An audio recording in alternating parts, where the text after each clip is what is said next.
feels bottled up inside, heading for collision in the night. To really live, you gotta die.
Close your eyes, hear the voice within, calling.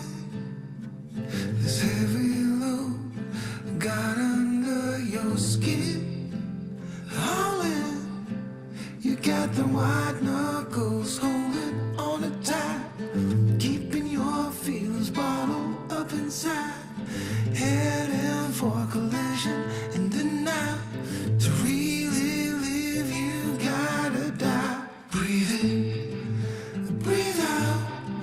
Hey, come alive.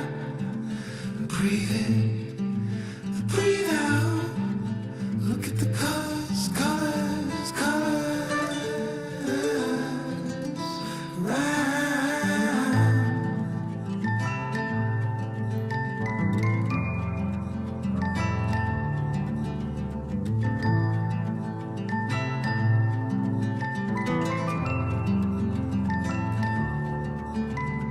Moments pass, make this one count. Untie. You're so good at dragging yourself down. Why? Well, there ain't much time left to figure things out. Deep underneath all the laser, your doubts. There's a heart gone out of rhythm in despair. Hell underwater, fine for air. Breathe in, breathe out. Hey, come alive. Breathe in, breathe out. Look at the colors, colors, colors around.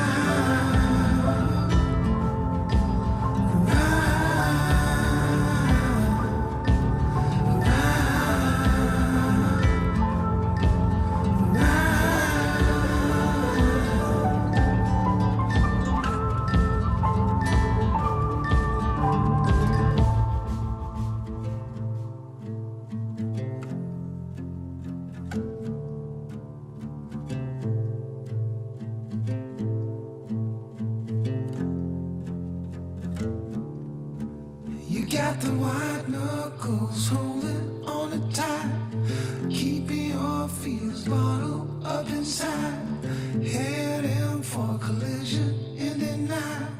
To really live, you gotta die.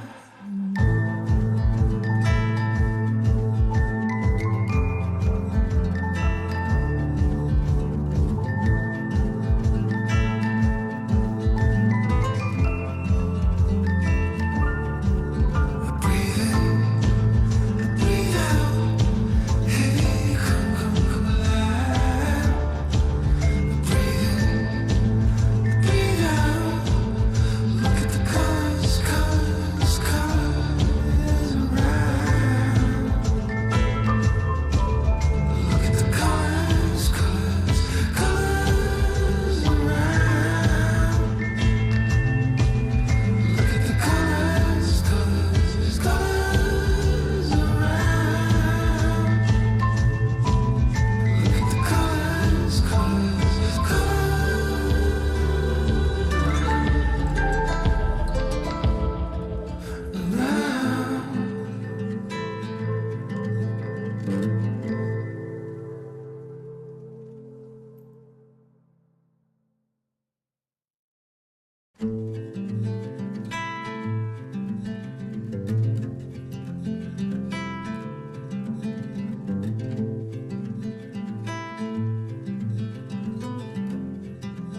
for collision and denial.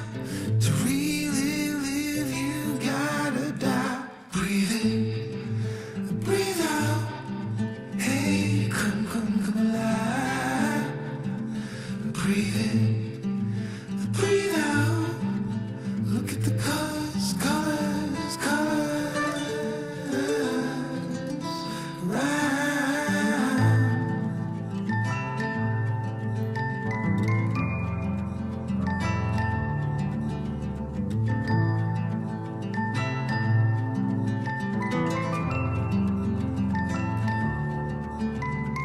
Moments pass, make this one count. Untie. You're so good at dragging yourself down. Why? Well, there ain't much time left to figure things out. Deep underneath all the laser, your doubts. There's a heart gone out of rhythm in despair. Hell underwater, fine for air. Breathe in, breathe out. Hey, come alive. Breathe in, breathe out. Look at the colors, colors, colors around,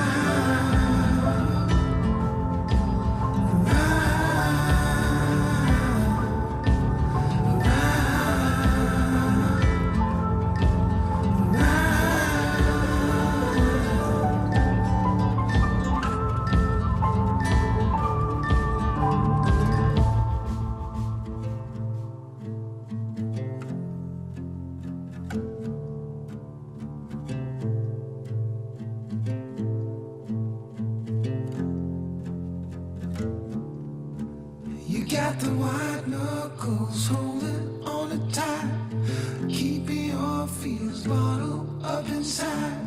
Heading for collision in the night. To really live, you gotta die.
Close your eyes, hear the voice within calling. This heavy load got under your skin, howling. You got the white knuckles holding on it tight, keeping your feelings bottled up inside. Heading for collision and denial. To really live, you gotta die. Breathe in, breathe out. Hey, come alive. Breathe in, breathe out. Look at the colors, colors, colors. Right.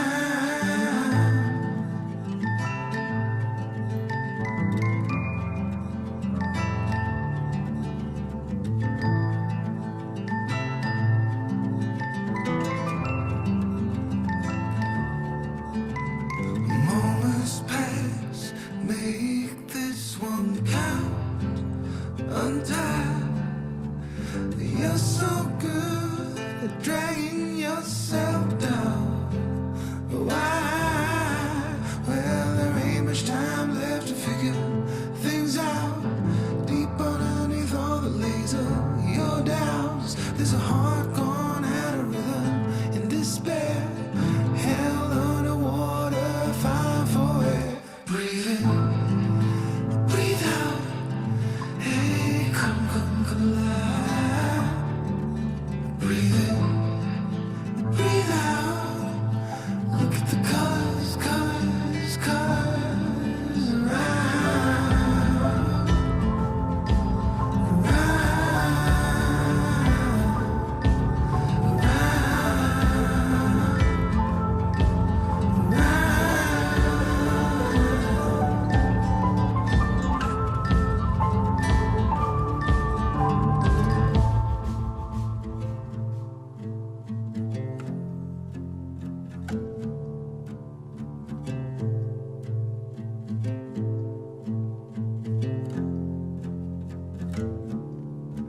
You got the white knuckles holding on it tight, keeping your fears bottled up inside. Heading for collision in the night. To really live, you gotta die.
Close your eyes, hear the voice within calling.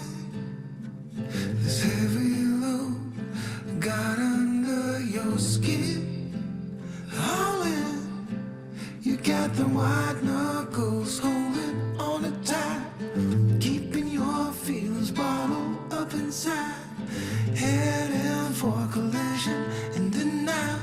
To really live, you gotta die. Breathe in, breathe out. Hey, come alive. Breathe in, breathe out. Look at the colors, colors, colors around.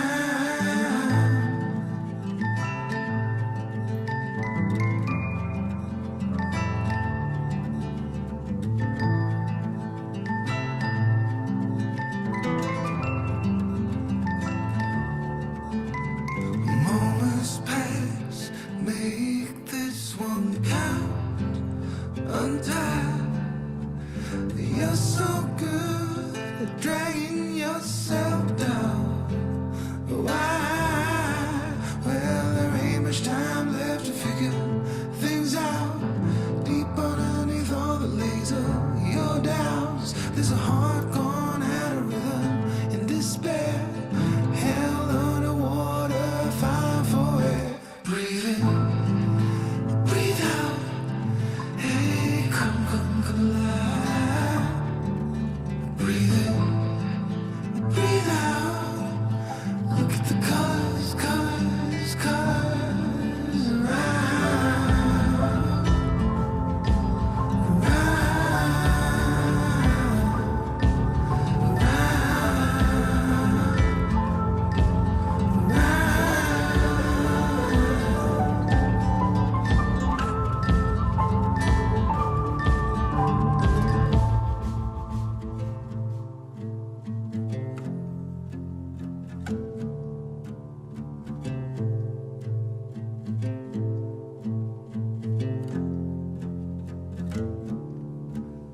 got the white knuckles holding on it tight, keeping your fears bottled up inside, heading for collision in the night.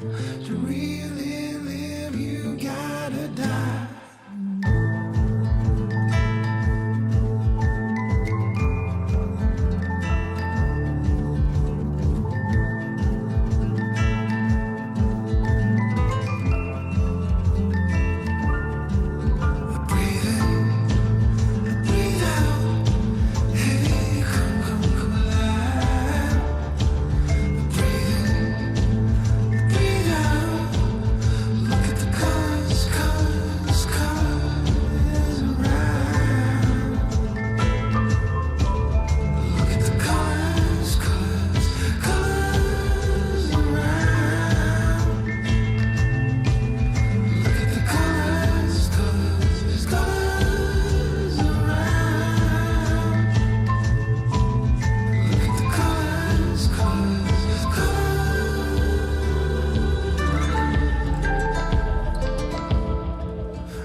Close your eyes, hear the voice within, calling. This heavy load got under your skin, hauling. You got the white knuckles holding on it tight, keeping your feelings bottled up inside, heading for collision in the night. To really live, you gotta die. Breathe in, breathe out. Hey, come alive. Breathe in, breathe out. Look at the colors, colors, colors. Right.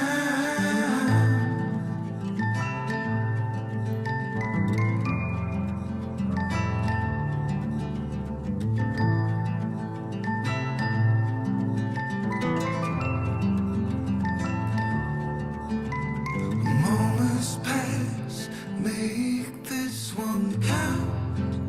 Untie. You're so good at dragging yourself down. Why? Well, there ain't much time left to figure things out. Deep underneath all the laser, your doubts. There's a heart gone out of rhythm in despair. Held underwater, fine for air. Breathe in, breathe out. Hey, come alive. Breathe in, breathe out. Look at the colors, colors, colors around.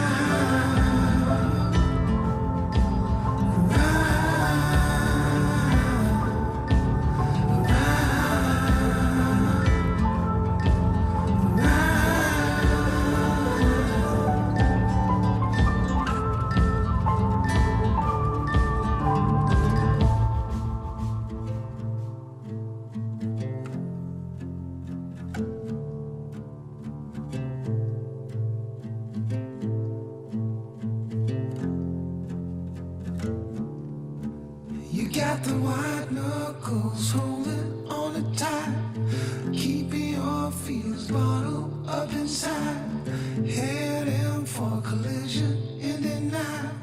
To really live, you gotta die.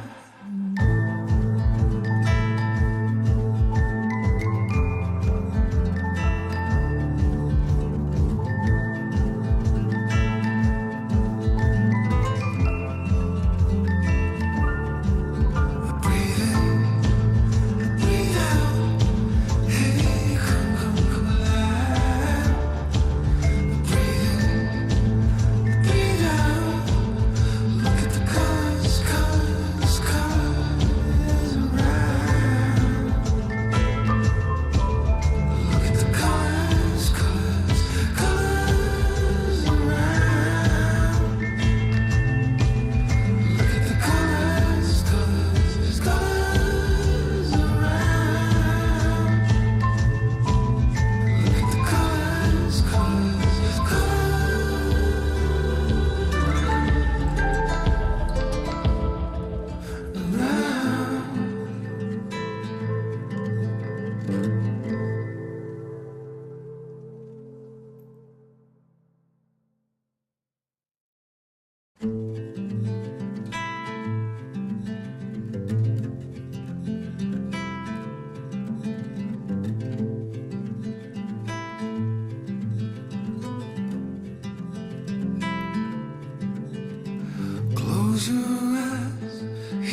the white knuckles holding on it tight, keeping your fears bottled up inside, heading for collision in the night. To really live, you gotta die.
Close your eyes, hear the voice within, calling.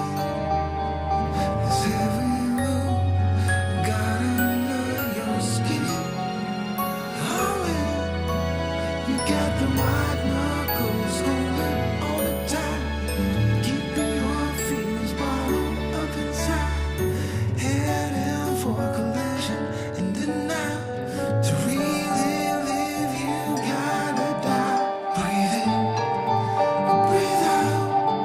Hey, come alive.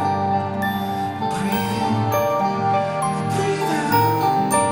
Look at the colors, colors, colors.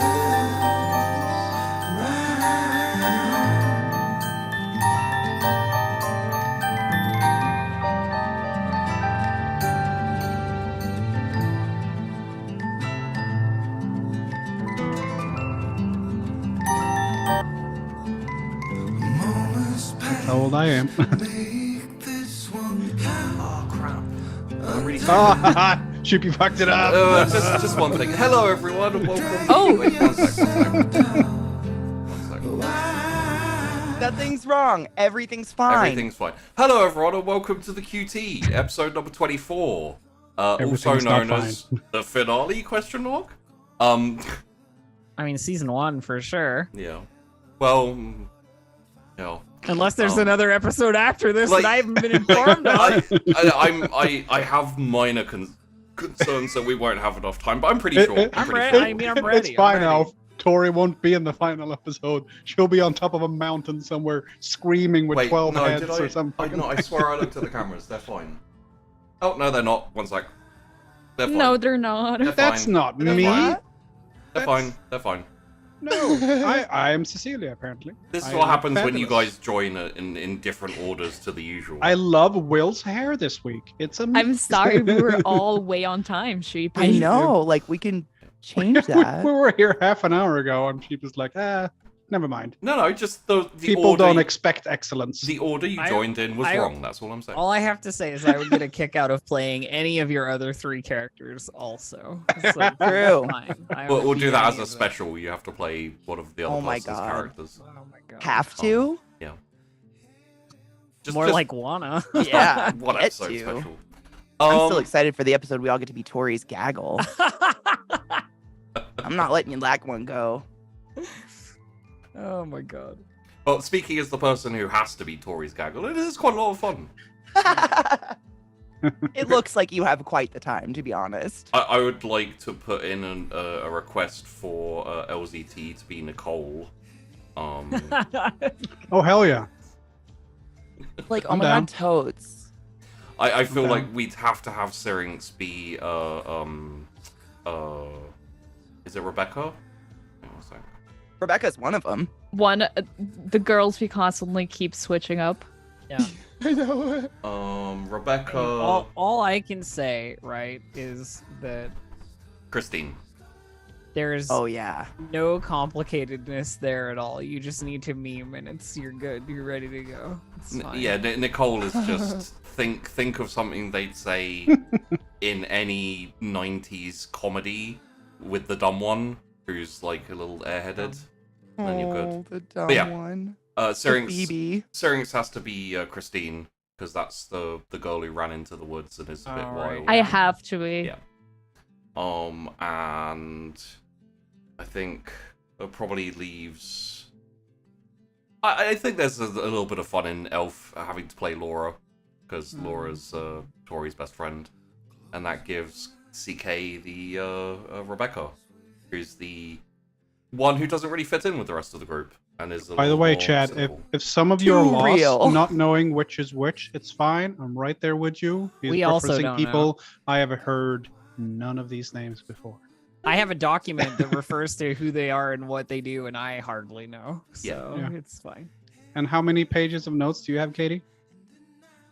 You mean books? Yeah, sorry. Several notebooks of notes. 3. That's for fine. season Too one, full. Chad. At the end of season 12 of the QT, you can publish your notes as like Yeah. Season 12, Jesus. I'm And we're scared also going some of to our be viewers might be like psychologists, and I'm gonna get people at my door or something, you know. And we're also working on releasing this setting as a separate book, right? And some Yeah, rule of sets and stuff as course. well. Yeah, it's gonna be like Ack CC's Inc. does diary of D&D. affirmations. God, I Yeah. could write that so hard. No. It's gonna be like Acquisitions Incorporated does D&D, but it's this instead. I do often compile the like setting details and everything for shows I do and throw them up on the Patreon. If anyone who is watching has watched Sunkissed or Drifting, those are up there. So but it's very much is like the vague skeleton to run your own show, your own like game in that setting. It's not like super in depth or anything. Also, did we not have a Matt comment from last week? Yes. Did it not We happen? did? Yes, we did. Oh, we did? Look, I made a mistake and I deleted that message because for some reason YouTube on my phone was showing me literally no comments. Oh, I Yeah. see. Because I haven't checked. But we may not get a Mr. Matt comment this week. Well, we're gonna get a live one. I But think. yeah, I was going to say, depending on how much he goes through, but he may have course. nothing left to say, which... Mr. Matt comes on, just goes like, "It was good, guys. Well done." And Yeah. then leaves. Anyway, I have to go and prepare for 3 hours for my comment. Ah. I don't have much to say today, but part 3 of 1. Yeah. But yes, this is the Wandering Inn, and this is the QT. And if you like the Wandering Inn, if you like the QT, and if you've been watching the other shows that have been produced over the last like year or so, go check out the Patreon. Consider pledging. If you do, you will lead us towards making more shows. I have a dream. It's not a big dream, but it is a dream of making multiple shows a week. My plan is God, for what a two, dream. and then also doing some recorded stuff. So, yeah. Essentially, from the start, we have been paying the cast, and it is, at times, quite expensive to make shows. So, Alien. Dracula look. don't talk to me about Duacra. That was not only more expensive than a regular show, that was also... we did the whole thing, and then I paid the cast, so I paid everyone at the same time for the entirety of the thing. 6 episodes each, 11 cast members. It was anyway. Yes. With that said, essentially, even just $3 a month helps me work towards my goal of having a couple of casts and a couple of shows running at the same time. I also have recorded stuff I want to do. Essentially, every little helps, and the more the better, but I will do my best to make things work with what I've got as well. So Subscribe to the Patreon or no balls. there you go. That's a much better thing than what I said. Past that, obviously, as this is planned as the finale of QT, we will not have a Monday show for a little while. I am moving house, and we have a show currently running. And while the Duacromat Outlook on Fridays at 7 PM UK, 2 PM EST, and other times for other time zones, which I didn't bother remembering, that's going to be the main show running for a little while, so I can A, recoup my losses, I don't immediately jump into another show, and B, organize stuff, because I'm currently organizing casts for a couple of different shows. Which, now I'm saying it out loud, makes me worry that I'm actually going to be ending up with 3 shows a week for a little bit, because I'm planning quite a few shows. So, yay. Good on me for working within my means and not overreaching at everything. With that said, there is also Twitter. I mean, I guess it might not exist anymore, who knows, but... You mean X? Yes, I mean X. There is also the Discord. If you want to keep up to date, Twitter and Discord are the best places currently to do so. But if that changes, I'll let you guys know, probably in Discord. And yeah, if you want to be notified for the shows when they're going live, I post in both of those places. In the future, once I've moved and once I've been set up, I also plan to start releasing shorts. Little clips of the shows. So, for example, in this one, I think, what's a good... I think probably the scene in the graveyard when George goes full,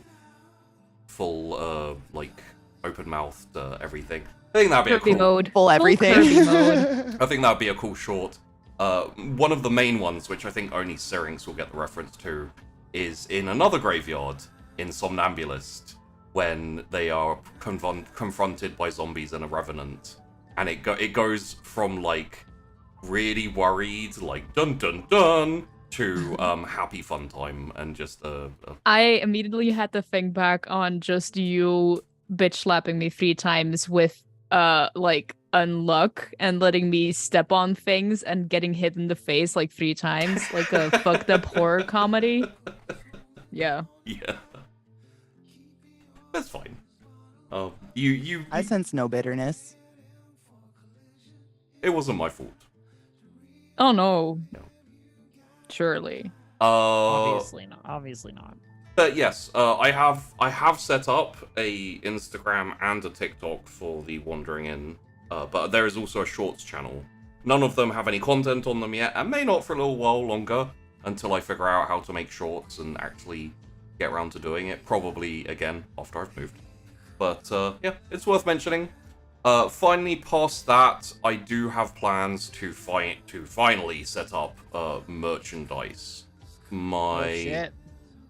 My assumption here is going to be I'll probably end up doing a pint glass with the Wandering Inn logo on it. I have a specific, like, a logo for that, which looks really cool. And most likely, like, a shirt and a hoodie with logos on. And then past that, I have plans to put I want to do posters of the dragons, and also the moon-kissed art. Which is the easiest one to do because my mum made them and gave them to me, so I can freely. And then use that we'll art. talk about leather merch opportunities. What? Yeah, okay, we can. So expect a I was trying to think of something like expect a full face mask, a leather face mask with like a dragon on the side. We'll get to work on that. I do have a dragon mask I can make that's like the full thing. Yeah. It looks ridiculous, but it's very cool. Everyone wants sheep dice. We don't have enough rolls for sheep dice to really be a thing that much anymore. Maybe that's the irony. Sheep dice, and we'll release an app. Well, so no physical dice. It's just an app with nothing in it. We'll get running very momentarily, but just FYI, because I'm not sure everyone knows this. Sheep dice is a phenomena where anything I roll is exactly what I don't want to roll. So it's not like the curse of rolling always ones or always critical failures. Yeah, it's not the Wheaton curse. It's literally, I'm in a scene, I'm the GM, and I want the character to fail. The character will succeed, even if it's an NPC. There's one instance which was hilarious where one of the characters had been shot a whole load of times. This was in The Last Ditch on Roll For It. One of the characters had been shot a whole load of times, slumped down against the wall, like bleeding everywhere. And I'm like, a medic runs up to you.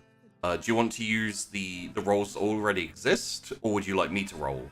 And he goes, I'd like you to roll, please, Sheepy. I'm like, no problem. You gotta get 10 or under on a D100. You're fucked. And then I rolled the dice and I got a critical success, rolled a 1.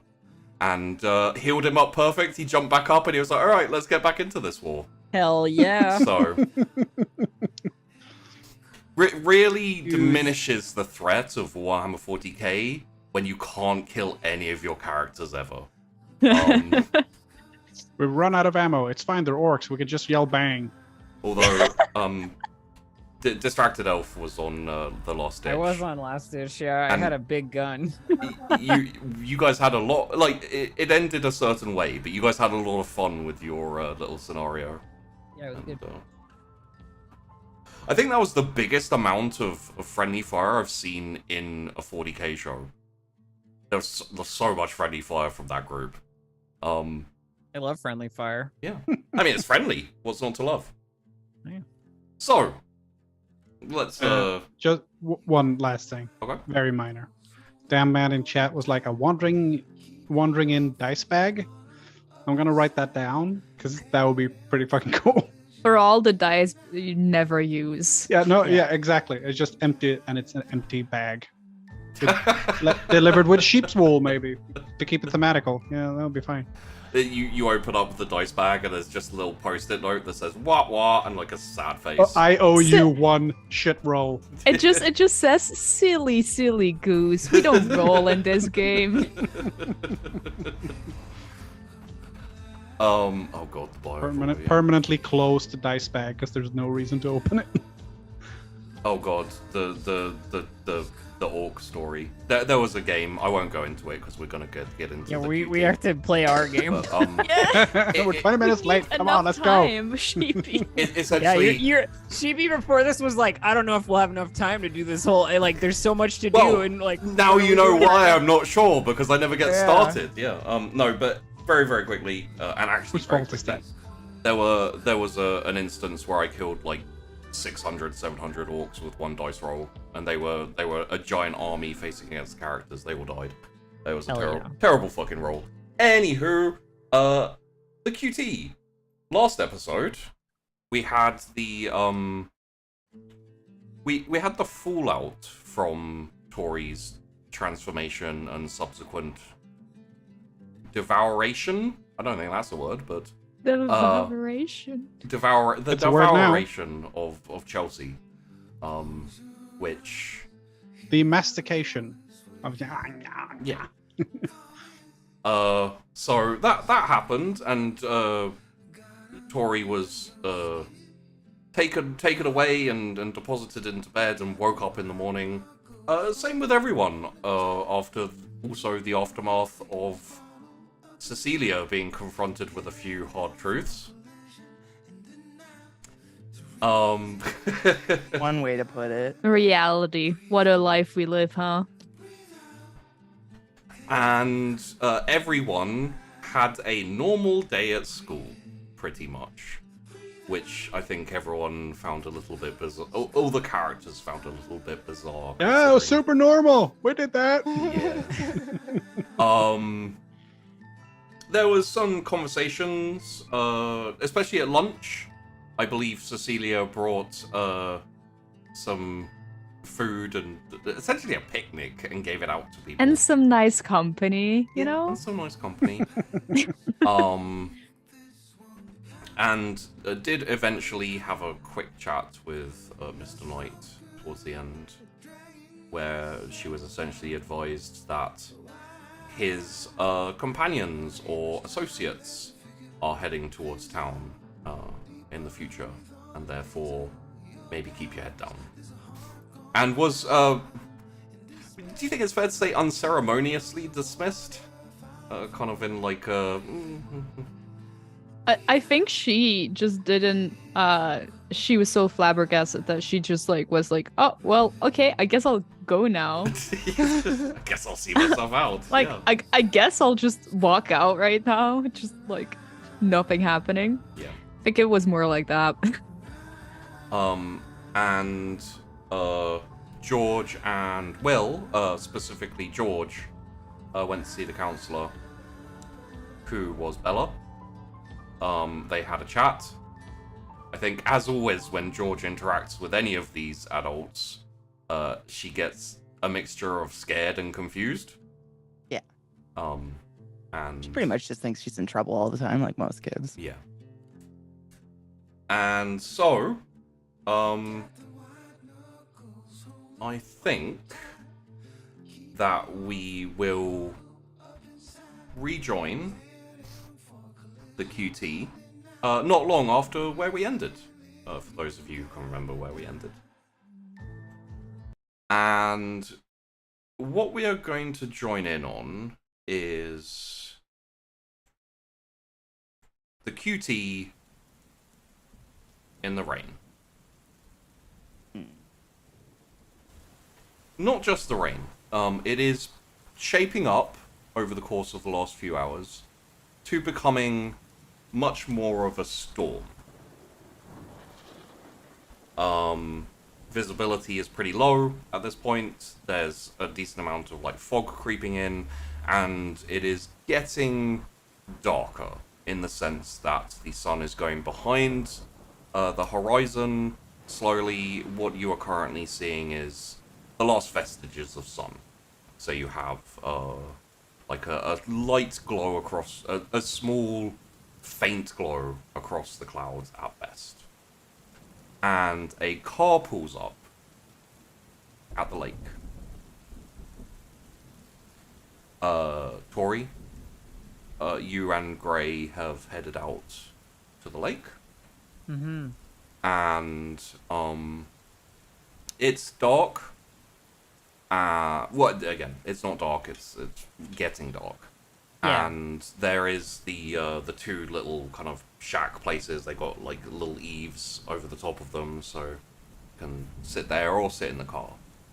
And Gray says,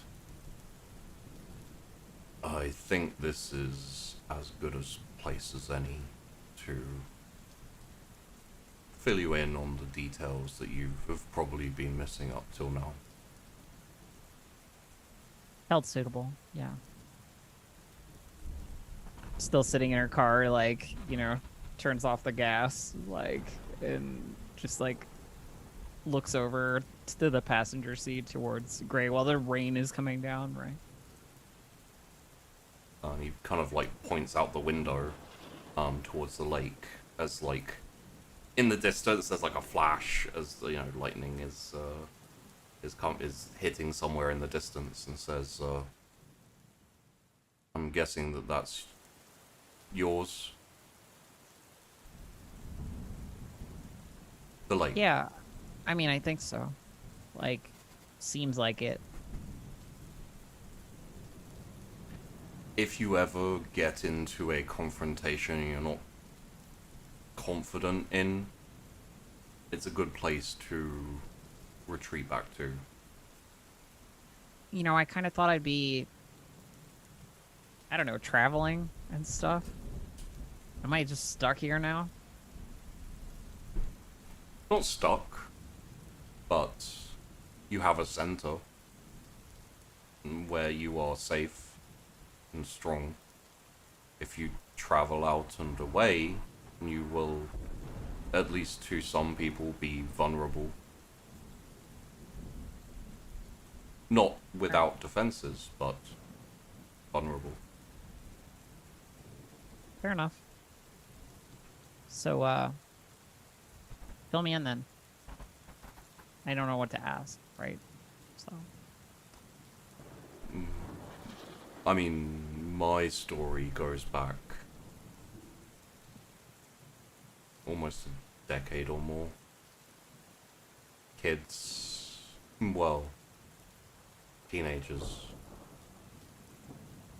university, college, occult club, group of students looking into the occult and seeing, once we discovered that it actually existed, seeing... Sure, you were a team with Ashford and Knight and Not that other him. lady, right? With Ruben, yes, and Isabella, and a few others.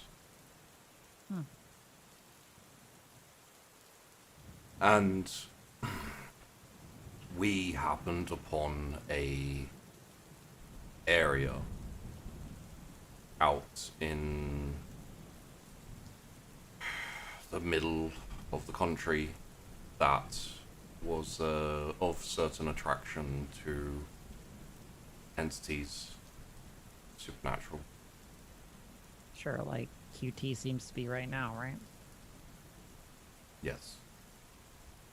And we found ourselves bestowed or possessed or becoming containers for entities such as you did. Yeah, it's a familiar story so far.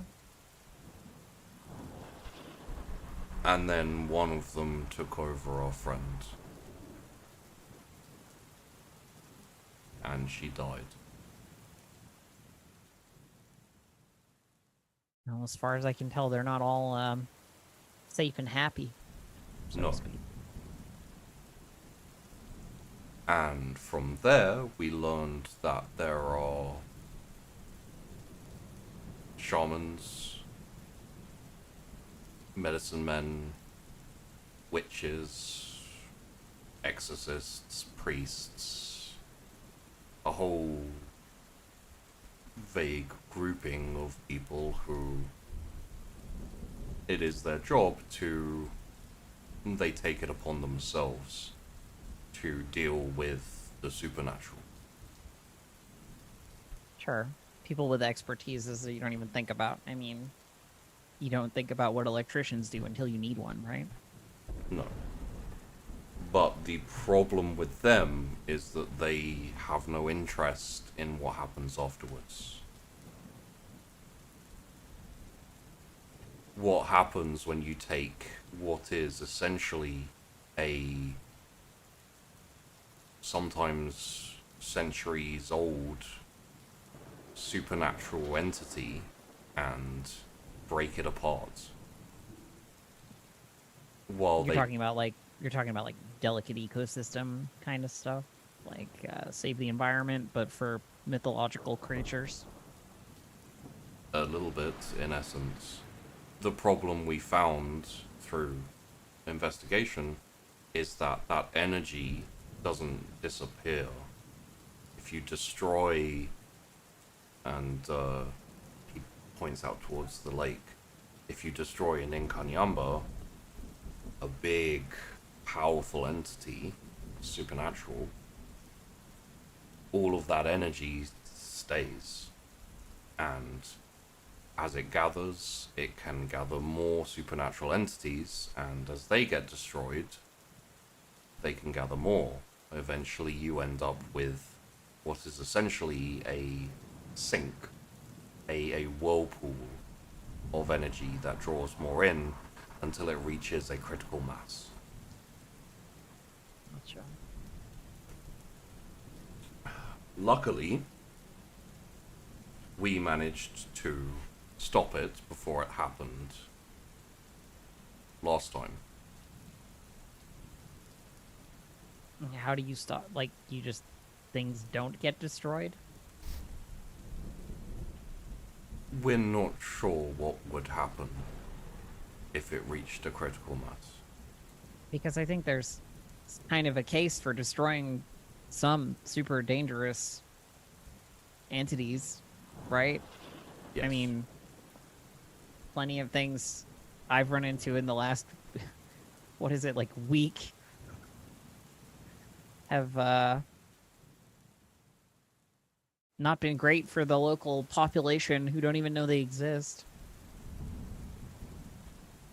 Invariably, they will cause some type of harm to people, be it minor or major. Even the harmless ones can't deny their nature. They don't have the human element that allows choice. I get this feeling that you're somehow shit-talking me right now. No. I'm just saying that these supernatural entities have to live up to their nature. It's why you will often find ones who are perfectly capable of speech still unable to explain why they do the things they do. If you encounter a banshee, she would not be able to tell you why she screams at night when people die. I mean, I'm sure she'd have a reason. The reason is that she has to. She is essentially compelled to by her nature. Yeah, but we make up reasons when we don't know why. That's like the point of this whole thing. But they don't question it, so they don't need to make up a reason because they just do it.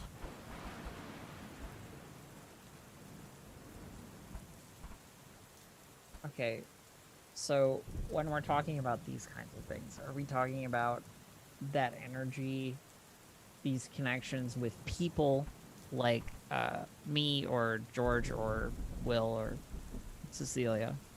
Like, is that the same? Does that eventually, is humanity subsumed? No. Probably not. As I said, we never found out what happened when the energy reached a critical mass, as one of the effects is that it is eased a little bit by formation of new entities based on more modern or more conscious things. For example, the Hydra. Well, I mean, that's good news because, you know, as much as becoming a huge, scaly monster is helpful in some circumstances, I don't think I'd want to be like that all the time. These things are slightly less formed. They are, in a way... It's energy. It's leftover energy, right? That's what you're Yes. saying. Yes. It's like filling up a cup of water too much, you get spillage. That's what it is. However, one thing we found is that when people in a, let's call it spiritual well, die and go away, they also are drawn into the well. Some in like of them... good way or a bad way? Or... It's difficult to use good or bad in these situations, but I mostly say... mean, can you prevent this whirlpool by introducing more humanity? Or no? It was theorized that possibly the addition of essentially human spirit may form the entities that we all have been burdened with. Yeah, I don't know if I'd call it a burden, but sure.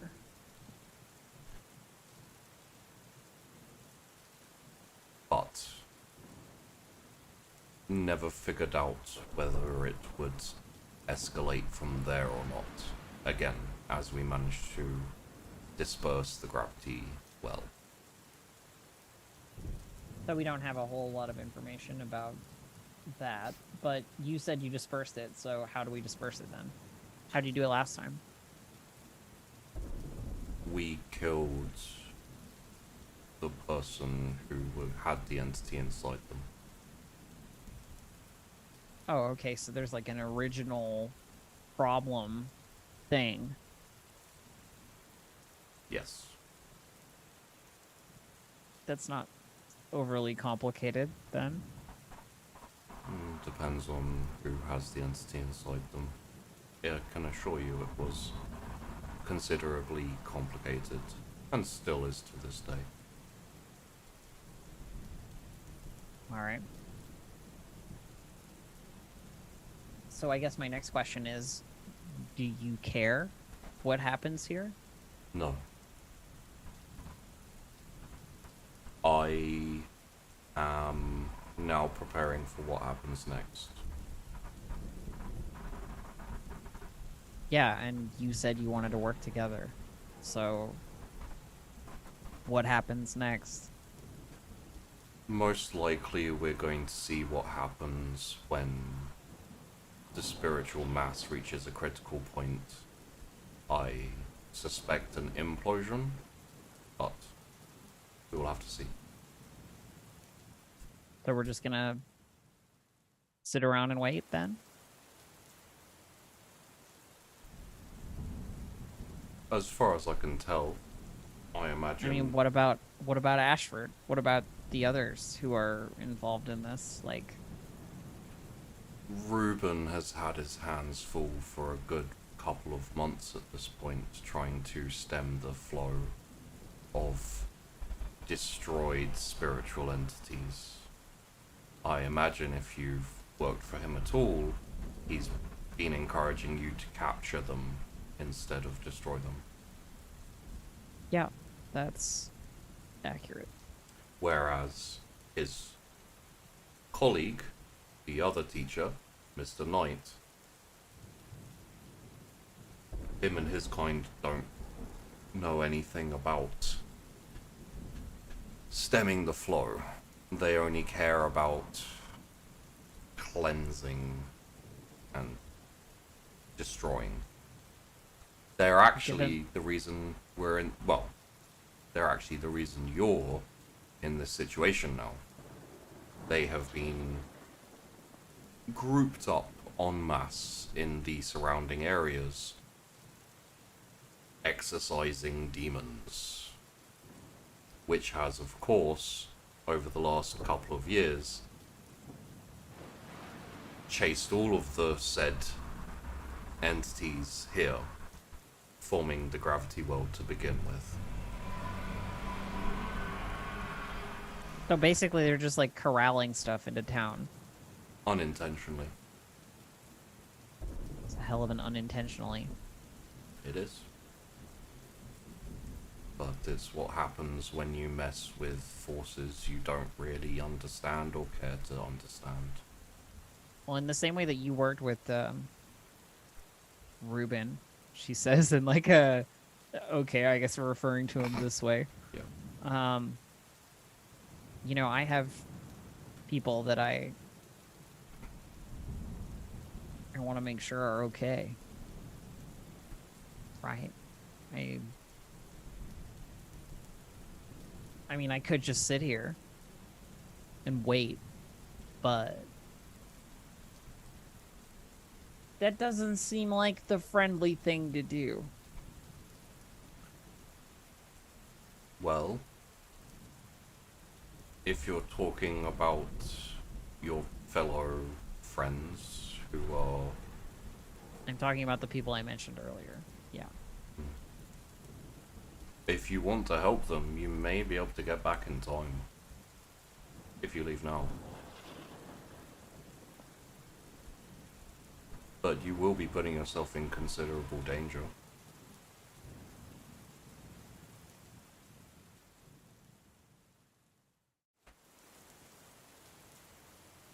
I feel like if I don't help, then I'm just putting myself in that same danger later, right? If these hunters are coming through here. Perhaps.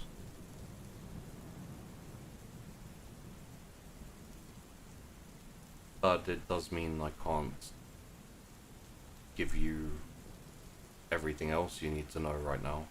I imagine if you survive, we can pick up this conversation later.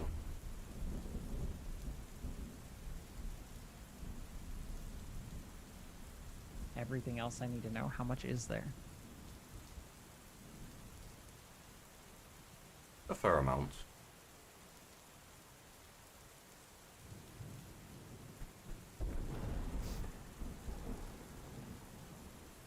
Where are you gonna be? On the edge of town for the next few hours, and then I'll make my way back into the center. My guess is that the average citizen of Quail Town won't have anything to worry about for now.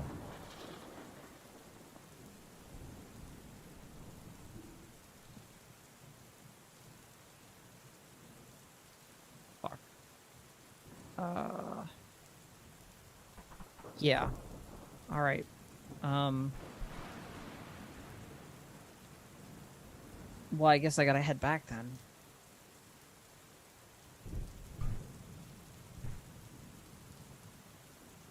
And he reaches into his coat and pulls out a coin and holds it off towards you. Tori takes it and puts it in her pocket.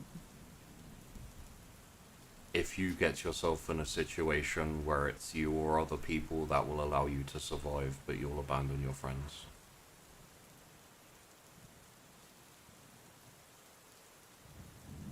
Yeah, I'm not planning to half measure any of this if it comes down to it. I've done it coin. once, I'll do it again. The coin is there if you need it. Your choice. And then he opens the car door and steps out into the rain. As he steps out into the rain, Tori's like, hold on. I do want to work together, but I can't just leave people in this situation. You get it, right? I do get it. I made that choice once too. Alright. I'll see you soon, hopefully. I hope your situation turns out different than mine.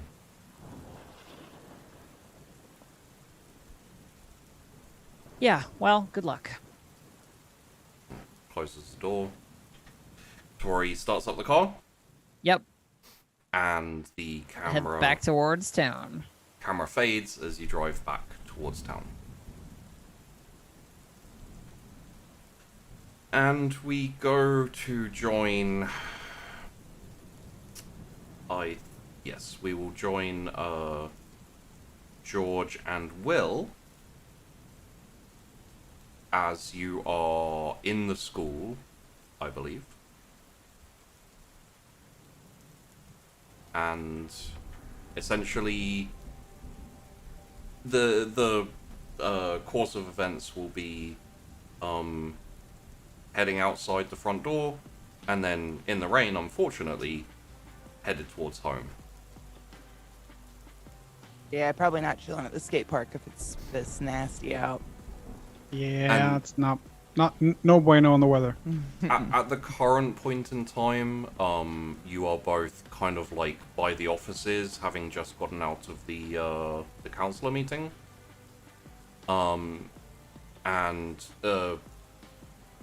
CC, you're just FYI, you're in the area, because you haven't left school yet either.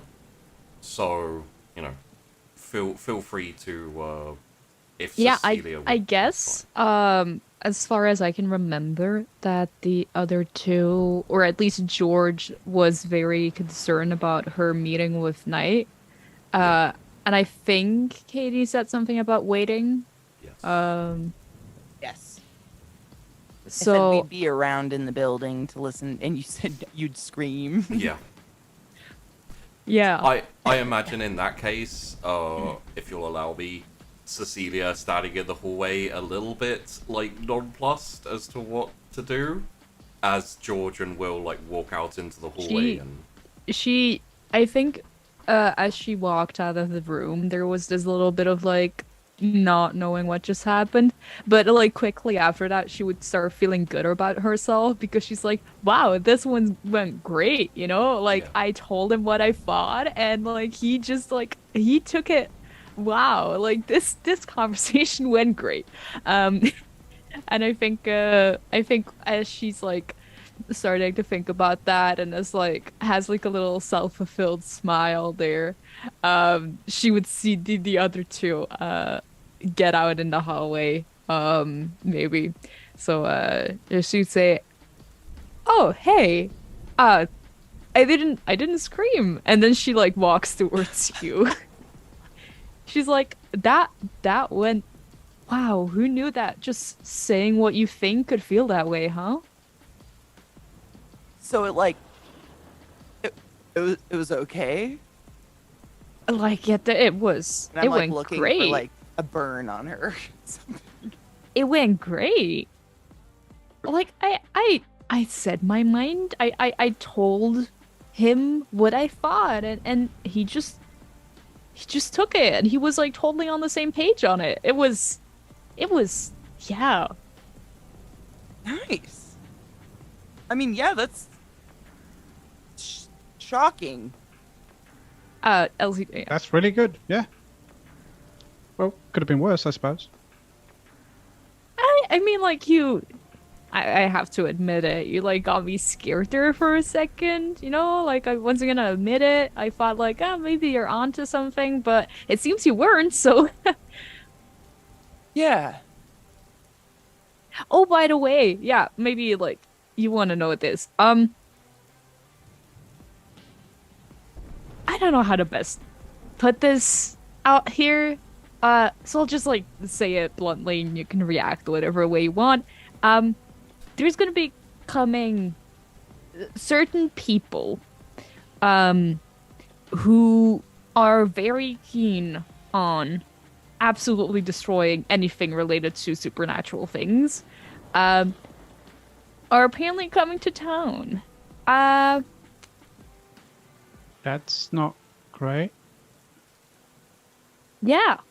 I can't tell if you're excited or not. I no, but no, because these people are like are bad, Oh, like okay. real bad. And I'm just concerned about having to maybe skip school for that. I don't know. I mean, if they're that bad, the school might not be here anymore. I'm sure they don't have a reason to destroy a school building because, like, it's not like the school is possessed by anything. Well, but maybe a if few there's a people lot in of it. us inside the school building, maybe they'll take the safe Yeah. route and get rid of the whole thing. Yeah, So- Birds, one bomb. It's not not inconceivable. This is a very good spot to be fair, because we all congregate here. yeah, but maybe they don't know. It could be that they don't know that. I They don't sound pretty know. smart. They sound very organized. I'll Yeah, say I'm gonna that. get out of this building as soon as possible. You guys can hang out as long as you want, but that sounds like an absolute horrifying idea. And she's gonna So start you're like gonna- backing away, hands on her backpack, like looking for something. So you're gonna and she like starts following but more hesitantly, like looking back in the hallway, and she's like, so like you're gonna what Leave. skip school until Yep. when? Until whatever that is done. No class is more important than blowing up. What? But maybe they don't know that there's like high schools. Okay, but like us being here is gonna let them know that, so I might as well go not here. Not around other of us, right? Like we shouldn't be together. She be, what day in the week is it? Wednesday, so it's middle of the week, basically. Oh god damn it. Sorry. We're like a blood clot for them. They're gonna smell us. Will they? Didn't you just say they're well organized? Well organized doesn't mean they can smell supernatural beings. Or maybe the How else? I mean, does your We boy don't know how they that they track? we don't know that they can't. it's What true if they they've got could like have. Will's eye and they can just like see us? Yeah. Well, no, they wouldn't because they won't use anything supernatural themselves. Oh, well, maybe they've got like special glasses or something. Bombs. Well, I guess maybe if magic count. Uh, I guess they won't have anything inherently supernatural. But they could still track us. Maybe. Maybe you're Yeah, we right. should Maybe go we should get home. out of school for Yeah. at least today.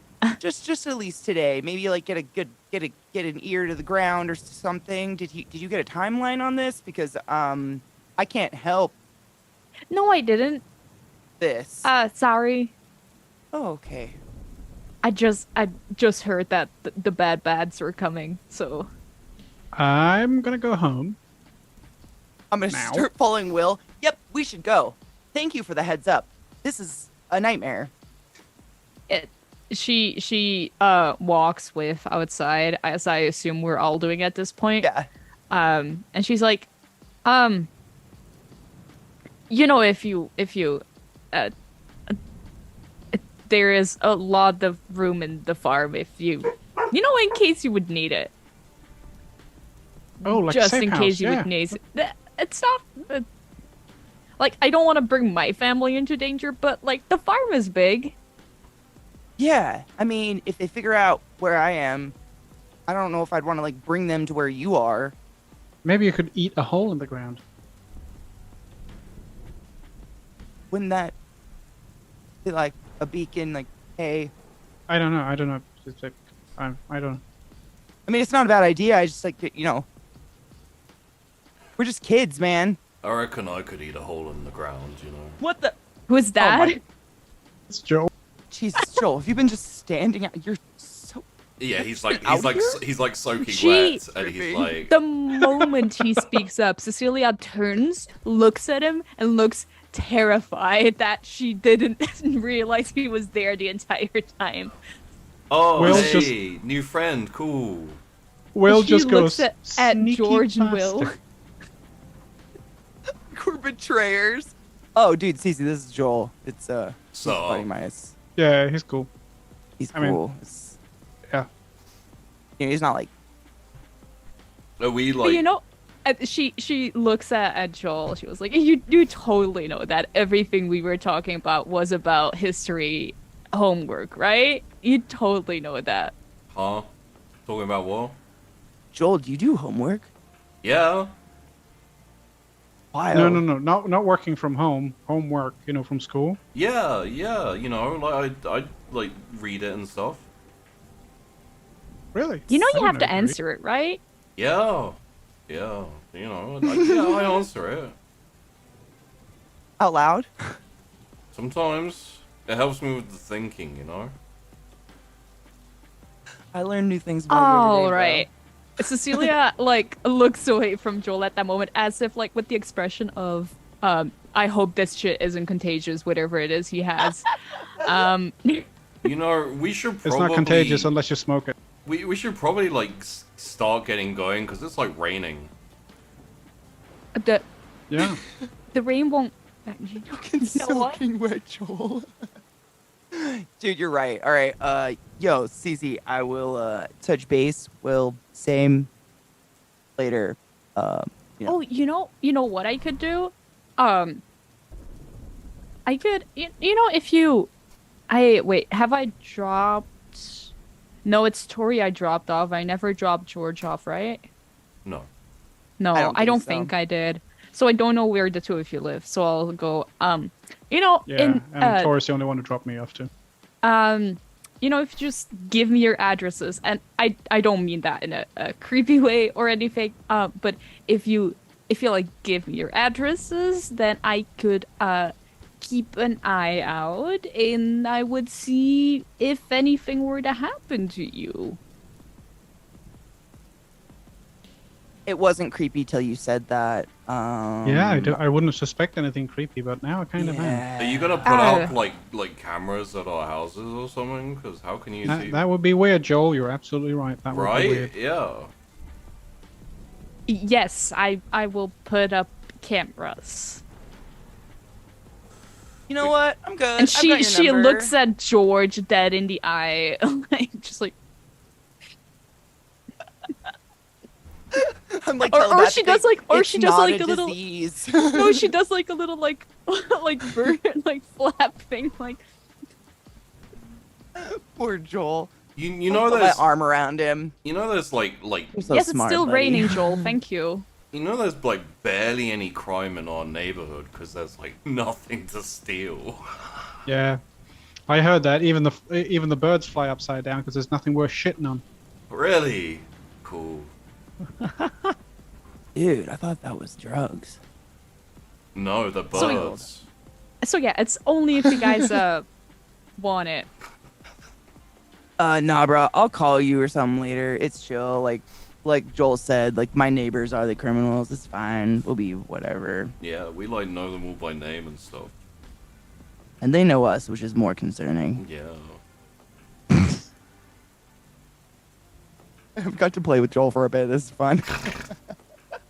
I swing my arm around like soaking wet Joel with that like squish on the wet, probably hoodie or something like. Oh, So we'll catch you guys later. Be safe and stuff, and then just start kind of walking. Yo, are they gonna hide? Yeah, after they put up all those cameras. Cool. Yep, that's. I kind of Will doesn't have. Will doesn't have an umbrella. He would have had back in the UK. Would have carried an umbrella, but Yeah. now he has one of those deployable, like, plastic coverings for his backpack. So it just opens a zip and then pulls. So to save the books, because you know he'll dry out, but the books will be screwed. So It's so he deploys beautiful. his brilliant red rain cover for his backpack. All right, yeah. I I just think imagine Cece watching that. yeah, I think she's watching like the two of you just without a worry, just walking up because like basically a moment ago you guys went like, "Oh shit, we need to leave right fucking now. What if they burst open this door and blast their asses off?" And you go from that to like, "Nah, you don't need to watch us. It'll be fine. Nothing will happen." And she's like, "What in the actual shit?" She's like, all right, so she's kind of concerned, but you two just like walk off without a care. She's definitely the kind of person that would have an umbrella in like her locker or something, so she would go get that, just pop that open by herself, and still be a little concerned about the two of them. I guess she would even think momentarily about trying to send an animal after them right now. But then she would think like, no, friends don't do that.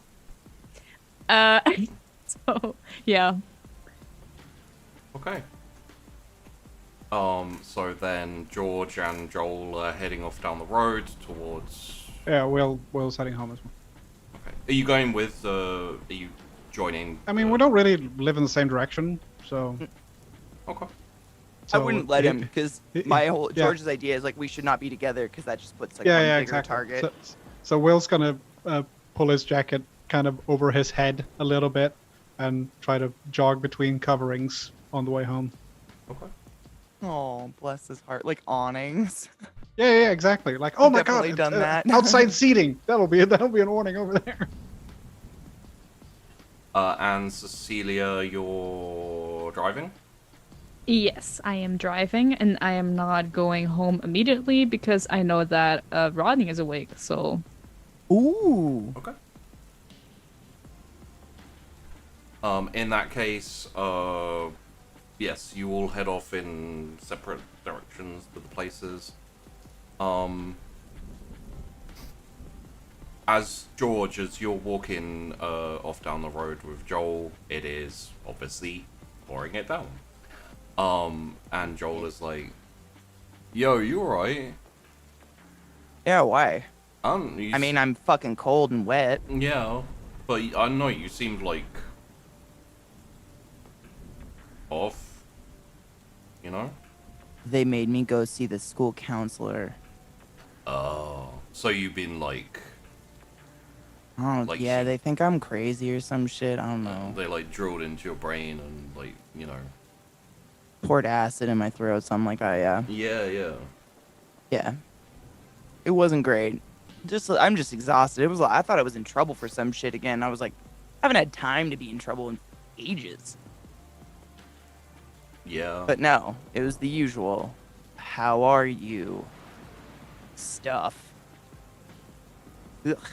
Alright. Well, if as long as you're good, then that's all good, you know?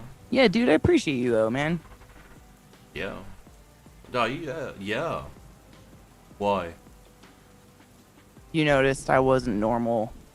Oh, well. Yeah, like that's nice. Yeah. That's friend shit. I know that's not like a parent, but that's friend shit, and I appreciate that. Yeah. Hey, you know, like, since it's kind of just us now, like, we'll look out for each. Like, Will's cool, you know, and that other girl. They're all dope. No, I get you. Sometimes Yeah. I think like what if Casey hadn't have just like booked it? Yeah. Like it's cool to make new friends and all, and kind of, but like, you know, did it take losing one? What, to like make some? Yeah. Maybe. Like we were fine. I was fine. Yeah, we were good. I liked that we didn't talk, and whatever. Casey just never stopped talking. Yeah. That was my favorite. I feel like I have to talk a lot more now. You do talk more. I've noticed. Yeah, shit doesn't get done when no one talks. Right. Casey was kind of like the shit done getter. Whatever. Yeah. Bastard. Probably lives with his stepmom somewhere cool. Florida, on a beach. We, Ass hat. he was adopted, right? Yeah, but didn't his parents split at one point, or he had some family somewhere or something? He talked about people, Yeah. or was that the? Dude, I don't know, man. It wasn't that long ago, but it feels that long ago. Yeah. And he didn't really talk about it that much. I don't really remember. Weird. Yeah. Maybe they unadopted him. Can you do Fucked that? up. I don't think. I mean, what adults can do whatever they want. They have money. True. Yeah. Like, what do you? I mean, that's the only reason we can't do what we want to do, right? Yeah? It's like, yeah. Theoretically. And, I imagine for like, probably half a second, like you keep walking and then you realize that Joel has stopped walking. Okay. I'll Um, probably spin around, look for him. Is he still behind me? yeah. And he's Okay. kind of just standing there, and like as you turn around, he like lifts up his hand and points down the road back, like as you from back behind you where you turned around. He's like, "There's someone standing in the road." I'm just. What? And I'll turn around. Do I see a person standing in the road? Yeah, it's kind of it's hard to exactly see. It looks like maybe they're wearing like a raincoat type thing. Yeah. But it is also raining pretty heavily and foggy and getting darker. So, but Yeah, I imagine when the rain rains that hard, there's like that backsplash coming off Yeah. the ground. It's kind of misty and splashy and shit. But it looks like someone is just walking down the middle of the road. And we're on the sidewalk, I'm assuming. Yeah. I'll probably like back up to stand next to Joel again and be like, "Yeah, dude, we're getting closer to like our side of town. This place I'm fucking drunk. Just don't look at him." And as you say that, you hear.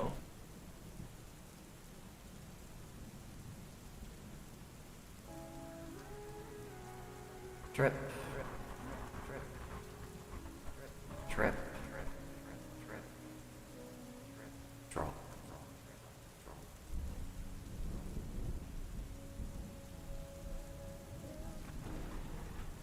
Like echoing around you. We hear someone saying that, or do we hear a drip? drop. You hear someone saying that. Okay, I'd probably whisper under my breath to Joel, "Oh yeah, dude's fucking off his rock," and like do this kind of thing and start walking faster. Because I'm assuming we're very used to drunks stumbling down roads and things, Yeah, moaning yeah. strange things. Like, I'm not saying I personally have lived in terrible places, but that's often. Still make eye contact, start talking, like laughing about something together, something. And as you keep your head down and you're passing him, as you've just passed him, you hear in like a very soft voice, "Hey, George." Joel, shh, we're moving fast right now. No time to talk. Yeah, that wasn't me. Yeah, sure it wasn't. And I will say that the voice is familiar. So, you know, like, yeah. It doesn't make sense that someone in the middle of the road would sound like that. It's got to be Joel fucking with me. True. And I'd probably like hook Joel's arm and walk faster. Like, you're being an asshole right now. Don't fuck with me. At that point, both of you, essentially stop pretty dead in your tracks as your feet sink into the pavement. She'd probably look down at her feet sinking in and say very audibly, "Oh, fuck." There's like, it's a little ripply, and it has the consistency of like swamp or clay or something. Like, the floor is quite sticky and is... Before she a little even bit like- thinks about any of this, can she instinctually push Joel off the sidewalk into the bushes or whatever the fuck is not the sidewalk, or try? Yeah. Like, the moment she knows something weird is happening, can she just like barrel him out of whatever she's sinking into? Yeah, absolutely. Okay, then she'll start looking and trying to pull her feet out and probably do that. But I feel like, you know, like, she has a feeling. That's why she knows weird shit's about to go down, and Joel's her numero uno important. Like, that's the only normal thing left in her life, I think. And so, like, kind of like, I imagine it's similar to the way dads catch their babies out of nowhere with an arm. Like, that kind of instinct, you know, she just, like, maybe uses some supernatural strength or whatever and just pummels him as far away from her as physically possible. Yeah, and there's kind of like a like, whoa, you know, kind of like, and he just goes kind of like barreling off the thing, and there's like a little hill that goes down into like a field type Oh, like thing. a little embankment kind Yeah, of thing. Okay. you're essentially you're on the main road that turns off towards the school. Okay. And you're headed back towards kind of the burbs. Okay. So this area is like trees and field, a few like It's kind like of the field in-between. areas. Yeah. Yeah, It's okay. not very populated, essentially. Is the shit that I'm sinking in sticky enough that it grabbed his shoes off his feet? Oh yeah. Okay, cool. So it's like, I'm stuck. Yeah. Damn, combat boost. Boots. I'll do that. You know, if you've ever been stuck in mud where you kind of do that back and forth with your hips, with your feet both kind of trying to shimmy him out a little bit, and crouch down and like push on the ground. Is it squishy to my hands too? I don't want to get him stuck like that much. I'm not going to trust it. But like, Yeah, no. it's If you try and like push in with your hands, like like your hands will start sinking in as well. okay. And at the same time as you're doing that,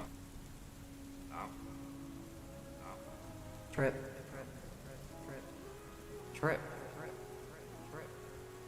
Drop.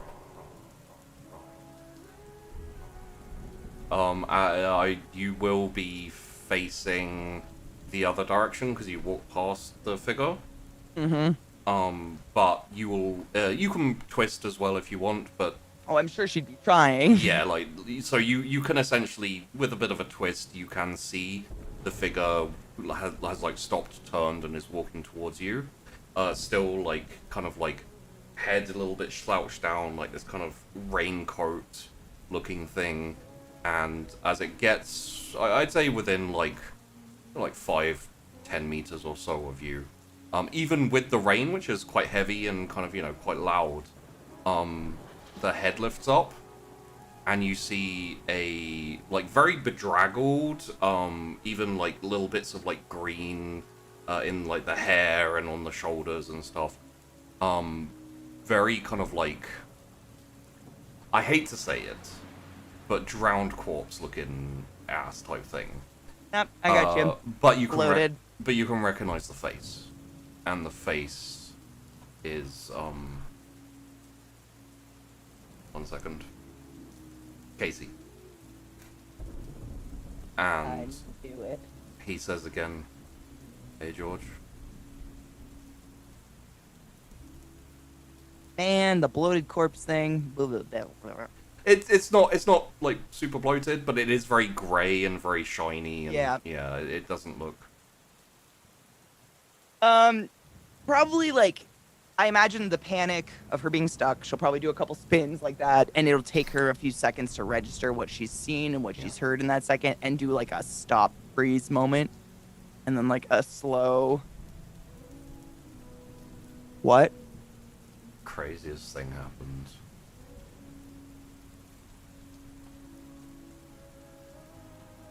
Nuh-uh. It's just disbelief. Like, I don't think her brain would quite understand what she was looking at.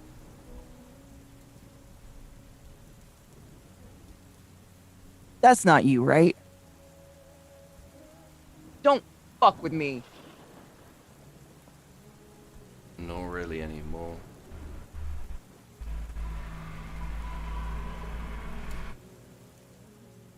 Could you, unstick me?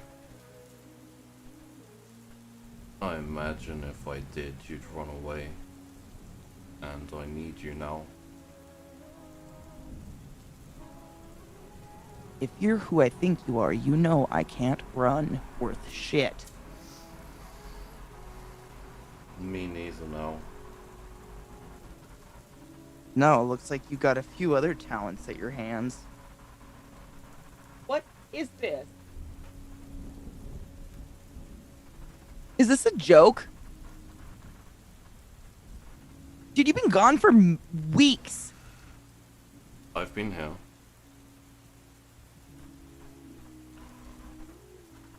Okay, so maybe you could have dropped a line. No. No. Okay, so this is how we say hello.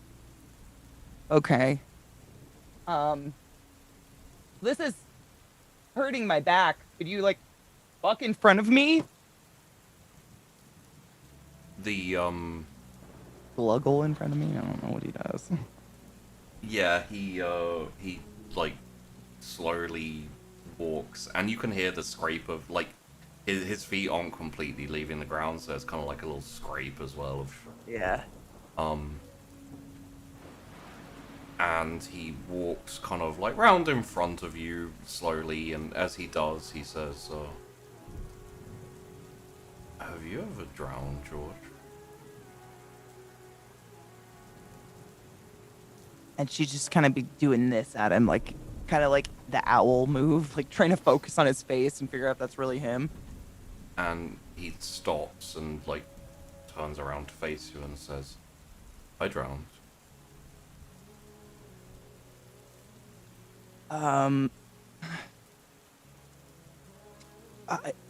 Go on? I don't... Is this some fucking sick joke? Where have you been? The lake.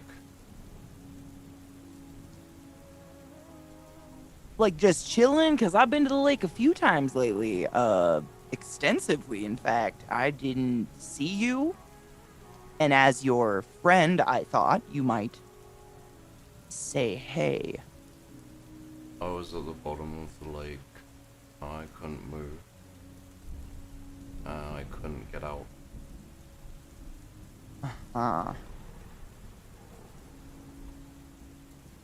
Did you tap into somebody's stash?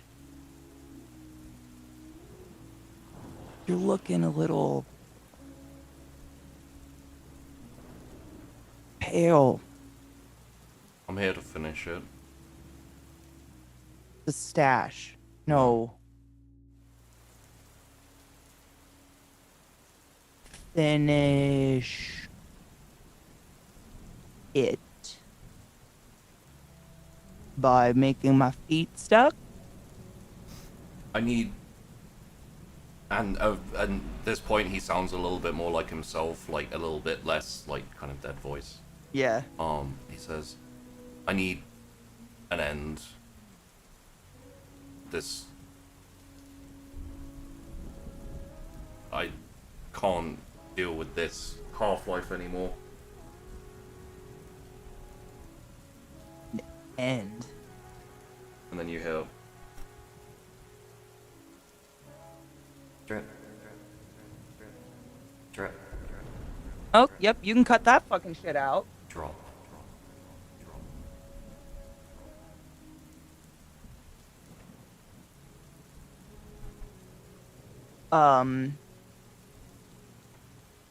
Okay, so like, let's just go along with you lived in a lake for a bit. How'd you get in the lake?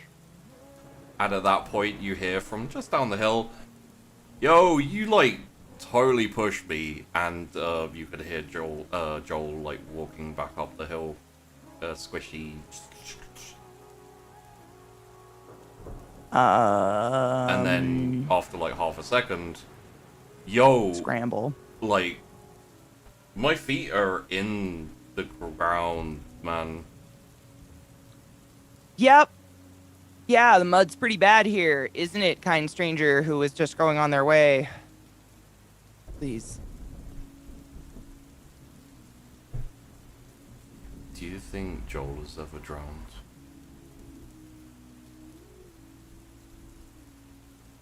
I don't use think and Joel in the same sentences usually. You should go now. I need your help, George. Okay. You're losing my patience quickly with whatever you need help with. I'm tired of being stuck in between life and death.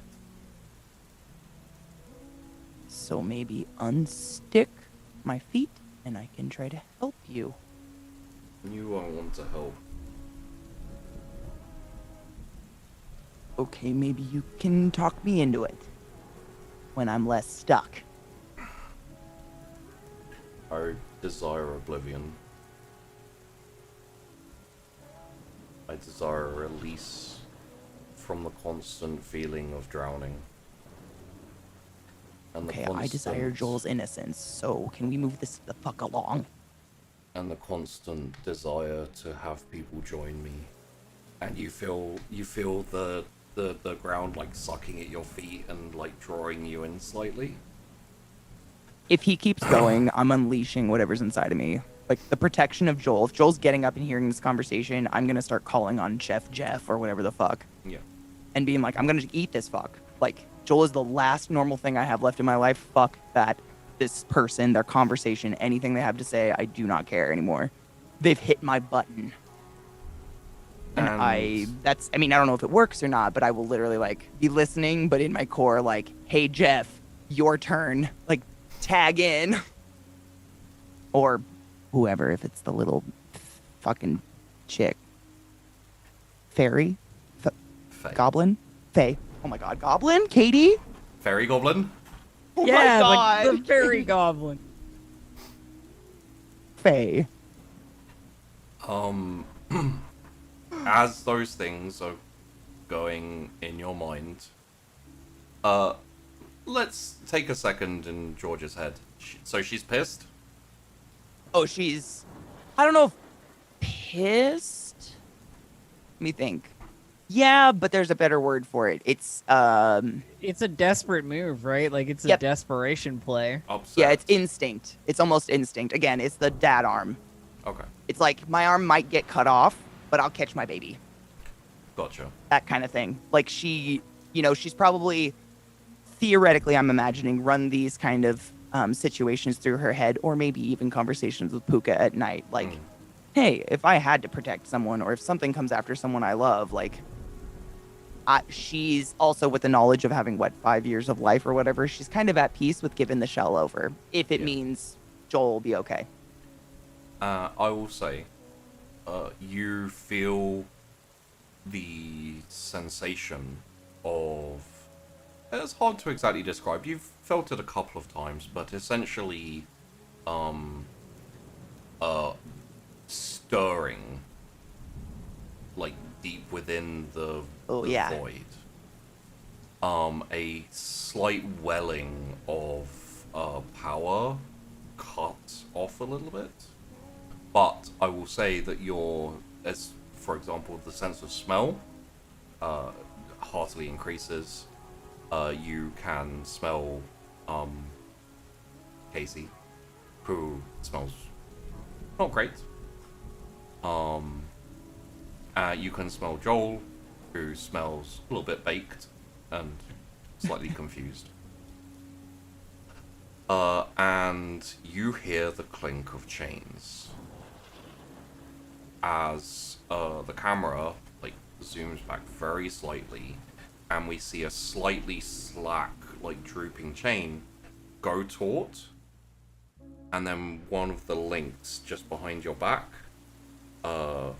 like stretch and snap, and the chain itself dissolves into nothingness.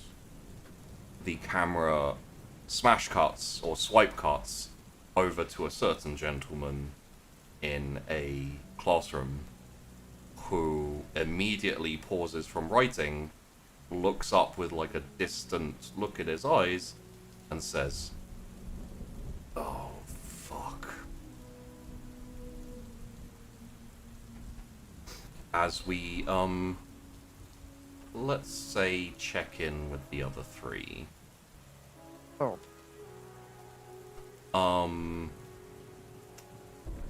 We slide over to Tori, who is driving. You have made it closer into town. As a question, Yeah. where are you headed to? That's a great question. I mean, I need to find these nerds. I know that the skate park is a good place for George and Will at this point, because Probably not in that's the where they rain. always go. But yeah, it's raining, right? So yeah, probably not.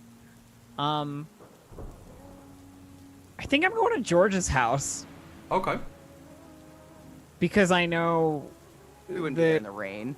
yeah, like that she's gonna be inside somewhere, and it's after school hours, and they're not at school, right? This is George and Will and Cece. We're talking about Cece might, but George and Will aren't gonna be in school for more than like 5 seconds more than they have to be at this point. Will might because want to be, Will but because of bad influence, right? Yeah, but like, you If know. we had checked in on Will a few months, like Yeah. when we started, he would spend most of his day at school. Oh, absolutely. You know what? So let's hit the Tory. And where Tory going? And then the CC and the Will. Headed to George's house. Yes. Let us know the situation as things currently are. GP needs to go to the toilet. TP needs to That's pee. Yeah, got it. Yeah. But before the mean- next set of events, Yeah, I was yeah. like, this Bladder is is the the size best of a Brazil get, nut. Get, Bear back, get out bear of back. here. suddenly the radio clicks on. Don't speak. But yeah, so Tori's definitely headed to George's house. Where's Will at post school? Poor wet rat Will. Yeah, he's dodging between awnings trying to get home without getting completely fucking drenched. he doesn't drive. I feel like at some No, point Will doesn't you have a ha- license. I feel like at some point you have to just like accept the wet. You know what I mean? Oh yeah, Like, yeah. He's at just some trying point to you do. postpone it as much as possible I've down had the main those. street. I've had those moments where it's just like, well, I guess I'm just gonna be drenched. And I think Yeah. at a certain Fuck it. point he steps into a puddle that's a bit deeper than he expected, and like his lower leg gets wet, and then it's like, Oh, oh well. Matt. no, not the socks. No. Oh no. And it's like, Gross. I assume like in this scenario that he's wearing shoes that are like kind of waterproof, but the water goes too high, so it goes into the shoe. That's the most horrible feeling ever. Oh, yeah, Muddy, that's the disgusting worst. road water. What about Cece? What's the game plan? I already told Sheepy. I don't know what more he wants me to say. She's gonna go to her lover in the hospital. Okay, well then we're good. We already know. I could play your lover. Oh, seriously, My love, have you awakened? my eyes doth be open to your visit. Oh my god, the drama, the pure drama. You hold his head. You totally didn't get attacked or anything. you I just was fell. never attacked. I feel super weird. Oh, hey there, Sheepy. So, Sheepy, on on? review, I'm headed to George's place, Will's headed home, and Cece's headed to the hospital to visit Rodney, I think. Okay. He's there and they're holding each other, okay? So,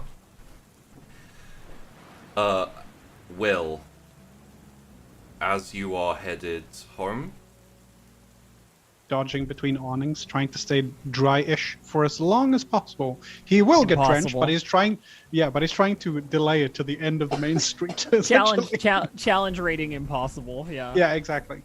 you are yanked to a stop as you hear the jangling of chains. I'm so sorry. And a second later, you find yourself flying backwards on your back,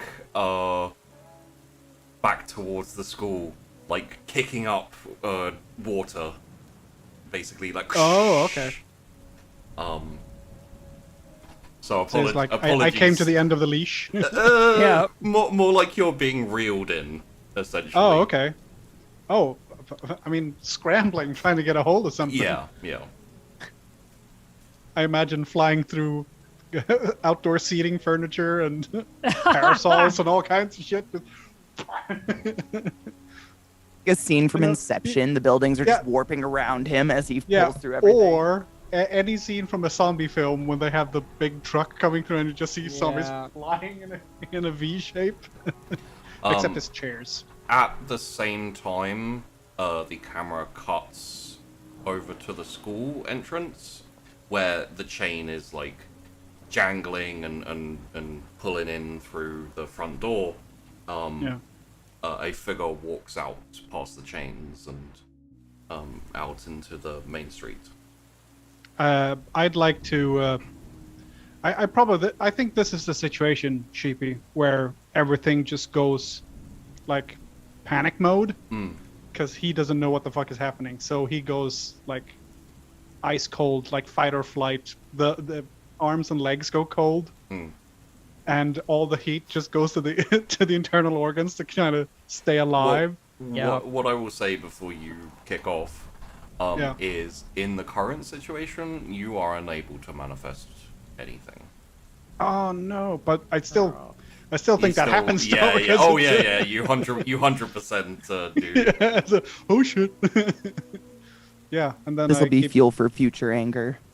Yeah, and then I when I get home, I invest in Sablon. Yes. Luckily, it is raining and quite wet, and you are yeah, on your that's true. backpack, so like. Oh no! Yeah, That's even worse. I know. My books. Yeah, your books might get a little ruined. No! I hope my covering thing is made out of hard ceramics or something. I don't know. Yeah. Teflon. Yeah. So keep sliding towards the school. Yes, you keep sliding towards the school. Wish I had a skateboard. It would be so much more comfortable. Cutting back to George. You hear the clank of chains, and you hear the like snap of one of the links just breaking and the chains dissolve, and you feel a rising of something. Essentially, in your mind's eye, you see two eyes opening. And as you feel a consciousness rising within you, you feel your own consciousness dimming, and everything goes black. That vibe when you're both passing out and waking up at the same time. I feel like she'd give into it. like I was thinking about it when you were narrating the scene. Like I feel like the moment she even heard the change, she'd remember the emotions feed it, and she would just like dump Yeah. everything, which is the worst case scenario. Like really gasoline on the fire, but like instinctually, and because she's fading, so less of her actual like logical thought is there. It's just more like the animal part of her, probably being like, take over, strong arm. Get him.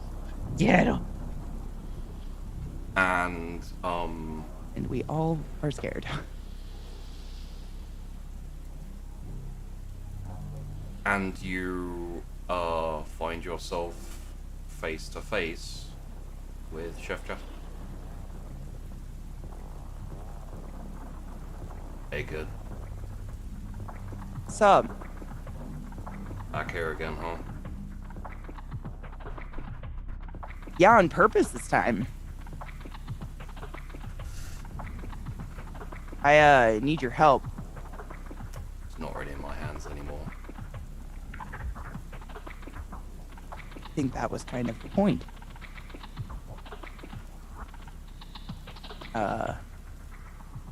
Did I super fuck up? Yeah. Figured it was bound to happen. Only 5 years left. Bitch can get a little restless. Unfortunately, Charybdis has been getting stronger.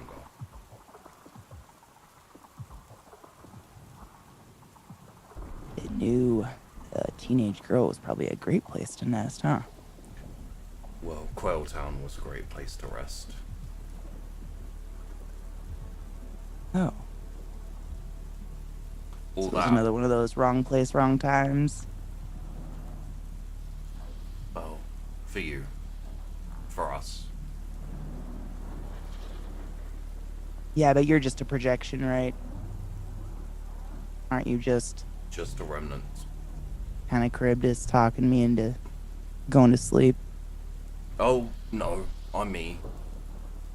Such as I am. So do you know that other one? We spoke once. What's up with that? Is there a whole team in there? Previous vessel, owner, container, another remnant. Girl Sick. before me. Yeah, that's the one I think I don't know why, ran into. Easier for me. Fairy? More recent. Yeah? I suspect this is probably where I get off. I was kind of hoping we all would. Kind of jump that train. No. I'm kinda hoping you survive this. Although I it's didn't think I could. gonna be rough either way. I can survive this. Hopefully. Huh.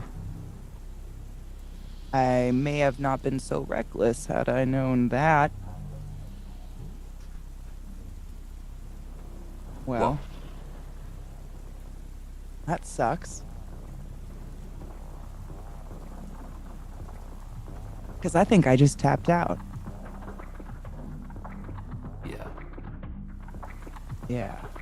And the camera like cuts, swerves to the side, and we see George with her mouth like fully open. It is like wide, and there is this Jaw kind to the of, ground. there is this kind of like whirlpool of water and debris like swirling around her open maw, and as it does, one of the like snake-like tentacles flies out and grasps onto Casey, or the drowned man, around the neck. He doesn't fight it, he doesn't do anything about it, and it drags him in. and he disappears with like a very slight sploosh. It's the best detail ever. And at that point, George's head tips back until the maw is pointed towards the sky, and she slowly starts to sink into the ground as the snake head tentacles start to fly out of this growing whirlpool maw, and it hits like a tree, it hits a bird and like drags it in. It starts to tear apart the area around it. I will say that Joel very much can see this, and very much is essentially running away a little bit. He doesn't completely run away. Like, there's kind of like a like, George, you know, kind of like panic, and then it's like maybe the tree near him gets like hit by one of these snakehead tentacles, and it just like goes straight through the tree trunk, and the tree like collapses, and he's like, and then just starts like backing up quickly, like like a little bit away from it.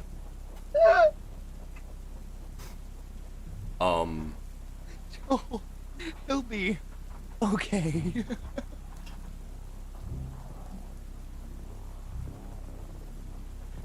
And Yeah.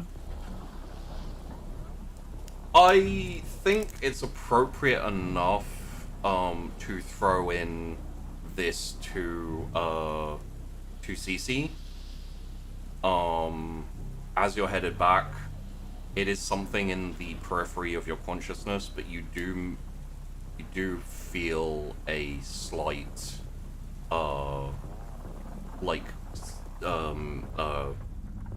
epicenter of fear in animals in the QT, kind of like in an area, and also the disappearance.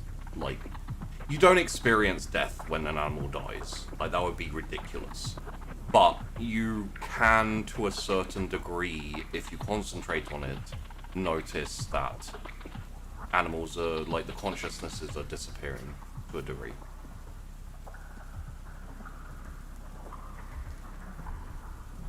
This is concerning. Oh.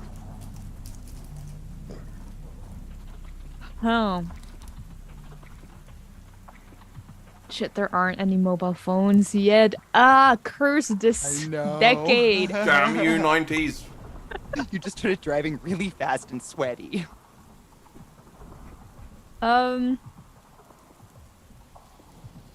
Yeah, that's a concerning feeling. So I think as she's up until this point, she was sitting in her car, probably singing along to like. Did Taylor Swift already like release some of her bops back then? No, I think it's a bit too early for that. I want the same vibe though. Dude, Britney Spears was the vibe. I was gonna say, Okay. like, own it. Yeah, There you go.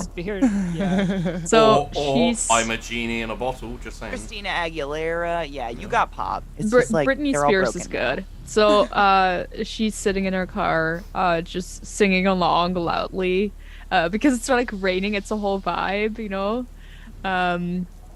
And she is thinking about going to the hospital and seeing her little boyfriend. After so much shit has gone down, she's like, oh my god, I'm gonna like go back to him and see him, and like we're gonna hold hands and everything's gonna be fine again.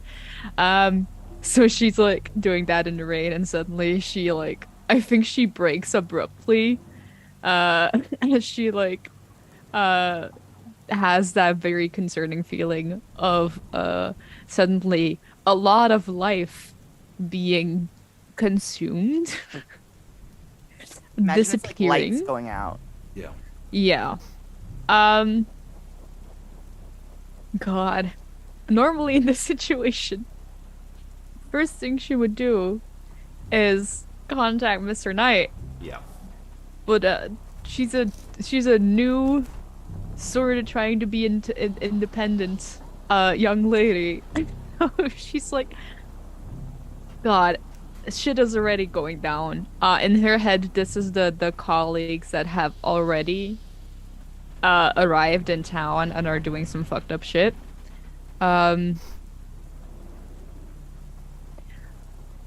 I guess, oh God, she would want to contact Tori, but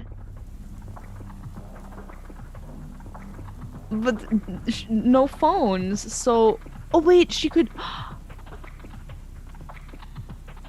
She'll drive to the nearest payphone, and she will try to call Tori's house. Okay.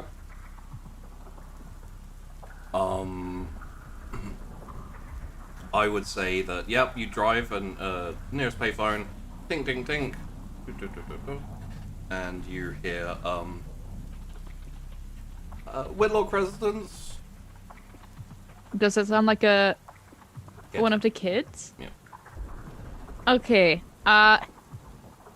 Hey, it's Cecilia here. Is your big sister Victoria at home? She's out right now. Oh, she hasn't been home yet?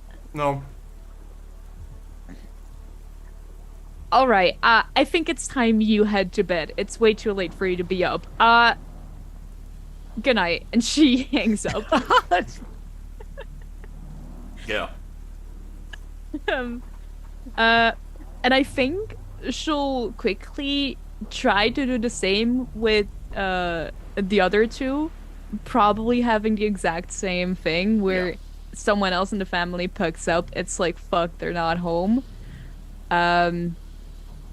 Alyssa with those infomercials blaring in the background. Bowflex, the right way to a perfect body. George isn't here right now. As a very quick sidebar, the song playing is Britney Spears' "Crazy." You know I'm crazy. I love that song. I'm in too deep. All right. After having quickly called every single household of the other three and getting no answer, she's like, "Oh well, fuck." But then she remembers she just left school, and George and Will left as well, both of them by foot. So she will do the very like cool brake, go in reverse, go back, spin, and then like drive back the way you came. Oh yeah. Not exceeding the speed limit though. Of course. No. A cool maneuver, but not a dangerous one, Yeah. obviously. Yes, Yep. only cool, not dangerous. So yeah, and she will drive back because she thinks, oh, the two of them left and they are walking, so I might be able to find them, tell them about what like I'm feeling, because I don't have a sense of geography. I just know that's like in this end the area of town. So yeah. Okay. And as a reminder to me, Tori is going to George's house. That was the plan. I sort of had this mental image of like being there trying. when there's a call, you know what I mean? But yes, I'm on my way to George's. Oh, it could be cool. That is a good point, yeah. Could be cool that she's at George's house when there's Yeah. a call though. That's what I'm saying. We just like wind it back a little bit. I'm already there. I'm waiting. It And my could be family like does know George. Tori, so it wouldn't be Yeah. odd for Alyssa to invite her in and like, Yeah. you know, do you want some like really old Kool-Aid? No, I'm good. Go back So- to your go back to your infomercials, kid. So yeah, we can Um, wind back. There is a ring at of the house phone. Alyssa like gets up and goes and answers it and says, "Hello, hello." Hey, you're George's little sister, right? Yeah. Is George at home? No. No. Oh yeah, you're talking to Cecilia, George's high school Hello, friend. Cecilia. You're just such a good little kid, I just have to say. Tori hears that and goes like, Alyssa, can I, you know? All right. Well, Cecilia, George isn't here, but Tori wants to speak to you. Sorry, Victoria wants to speak to you. why is Victoria at? I just take the phone, like, yeah. I'm like, you're looking for George as well? Oh, hey, Tori. Yeah, I was looking for you as well, but you weren't at home. So coincidence that you're at Yeah, I'm not at George's home. house. I'm here at George's place, but George isn't here. Yeah, no, I noticed. There's some possibly fucked up stuff happening. I don't know exactly where, but I wanted to like let you guys know. George and Will were walking away from school, so I'm planning to go get them. But can you drive here? Do I need to pick you up? No, I'm or good. if I you got don't my- want I to get have- involved, that's perfectly fine. I have my car. What I'll do is I'll drive from here the way that George would walk to school, and if they're coming back here, then I'll run into them at some point along Okay, the way. very, very quick rundown for you. There's some very bad, like, kind of monster hunters coming to town. Yeah, I'm already covered on that. I talked to Gray. Hangs up. Like, Click. Holy shit. So heckin' Good. rude, man. And then she as it's like hung up, she says like, "We'll see you later as well, Tori. Bye. Thank you for calling." Bye. And she like Butthole. she hangs the phone back, goes to the car, and then does the little thing to go back. Yeah. At around about the same time, Will gets dragged into the school, into a specific classroom. bodily.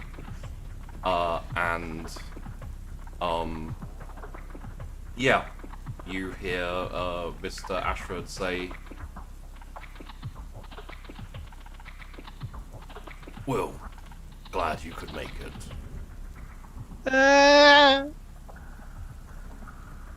Do I land softly or do I end by going into something? Fucking kinda forgot like- you were flying by the chain. I was like, what is Yeah, just- happening? You just kind of skid to a halt. I imagine like 30 seconds ago, someone walking down the street, you just see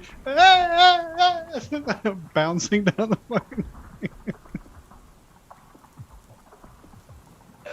Yeah, you just kind of skid to a halt, maybe like slide very slightly again, not heavily or anything. You're not going Yeah. breakneck speed. Yeah. It almost makes it weirder. Yeah. It's great. I can do that with this microphone. Okay, so Will kind of lies on the floor for a bit and is like, "What just happened?" We need to get going. Where are we going? We're going to go and see if we can help George.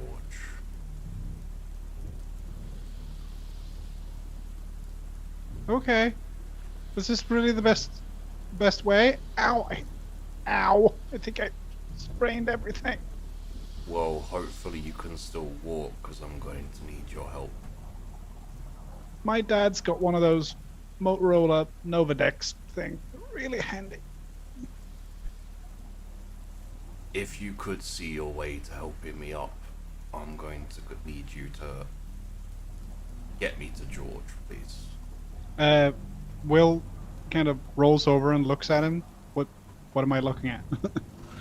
He's sat in his chair, and his his shirt and his jacket are half off of his shoulder, and you see that like ice wound is like a bit larger and a bit like further extended, and is also quite heavily red in the center, and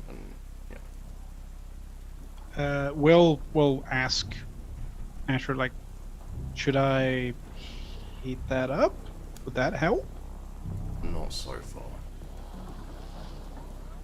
And we don't really have time to do anything about it right now. Hang on. And he kind of tries to roll over. I imagine he's stuck like a turtle on his back.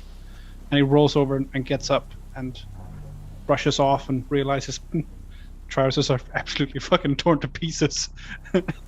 And he gets over to Ashford and helps him up out of the chair.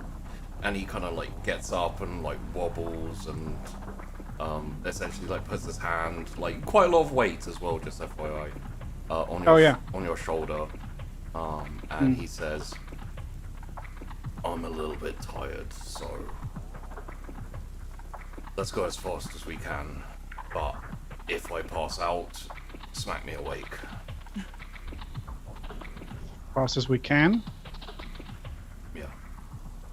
Will looks at him like, because I could probably help a bit more if I, Are we in that much of a hurry? Yeah. Okay. And will probably analyze the situation to extract something from it in the ways of, okay, I'm drenched, my trousers are absolutely shredded, I'm uncomfortable, I hurt everywhere, I've been dragged across town, I'm not happy, and he will use that to bring the arm out. And the arm extends and reddens and scales and claws and yeah, and he'll help Ashford with that arm because it's considerably stronger than Willis. So and just FYI, I know the arm is stronger and does lend you a decent amount of weight, but even still, Ashford feels pretty light. Oh yeah, okay. He feels pretty light. Light. Oh really? Okay. Well, in that case, fucking boogie on down the road. Yeah. And you head out. As you go, he says, as you're kind of like before we leave, actually. Yeah. Is there like, cause what does he teach mainly? History. So I was imagining maybe he's got like old objects and stuff that he shows off, and maybe I'm imagining he's got the gloves, like nitrile gloves or something so you can handle delicate objects without breaking them. Because I don't want to walk around with a giant fucking the school is empty at this point, and okay. Headed home, so it's a town empty because we're going outside. Okay, well anyway, he'll jerk him up and if soon it's the light, town will be empty. Yeah, exactly. Well, soon the town will be the X town, but yeah, he'll essentially pick him up and run out as fast as he can. Yeah, and as you're heading out towards the door and everything, he says, it might be a bit early for this, but I feel like no time like the present. Will, your debt to me is done. You don't owe me anything anymore. And you hear like a clink of chains, and the chain that has been like wrapped inside you, one of the links breaks, another of the links breaks, and then it kind of dissolves. Okay. And you feel... Does it feel any different? I would say you feel a burden you didn't realize was there kind of get lifted. Oh, okay. I would say is the best way to describe that. So for someone who has had asthma all their life and all of a sudden they get an inhaler. Yeah. You're like, oh my god, I can breathe. It was never like bad or uncomfortable or anything. It was almost like a vague like feeling of pressure, I guess. Yeah, okay. When he says that though, we'll probably go, we'll talk about that later. Where's George? And then find the door and get outside. As you go out, he points down the road towards... Okay, and will boogie on down that way. Yeah. At the same time... By the way, Will is not giving a shit about backpacks, rain, any of that. If he's got like maybe 4 friends. Yeah. And if one of them's in danger, he's gonna... That's his priority. Nothing else matters right now. At the same time,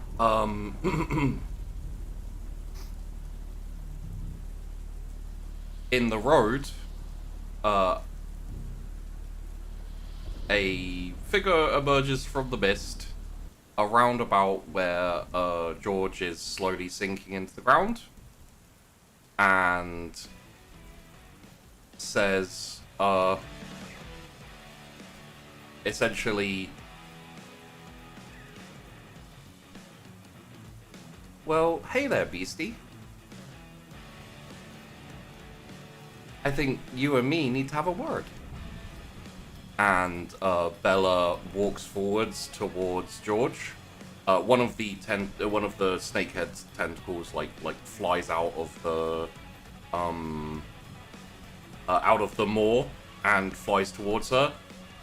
She catches it in her hand, and then it just slams onto the floor. And she holds it there for a half second, gets back up and starts walking towards it again. And another one flies out, and the same thing happens. She grabs it and then down on the floor, gets up and starts walking. She's like, we really do need a word about my sister. And Sorry, Cece's already there apparently. Blackie out of nowhere. Yeah. And then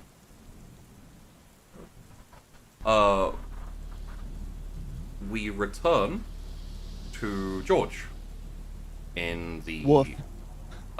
In the void of blackness.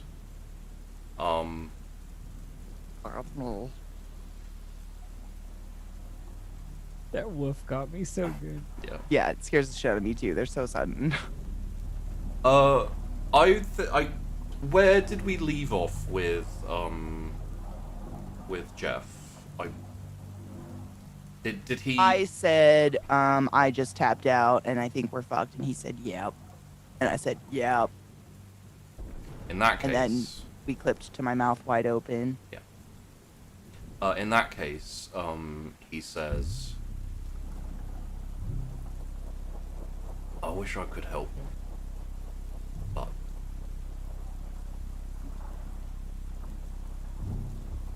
I don't think I'm going to be here much longer. That's cool, man. I appreciated these little talks while they lasted.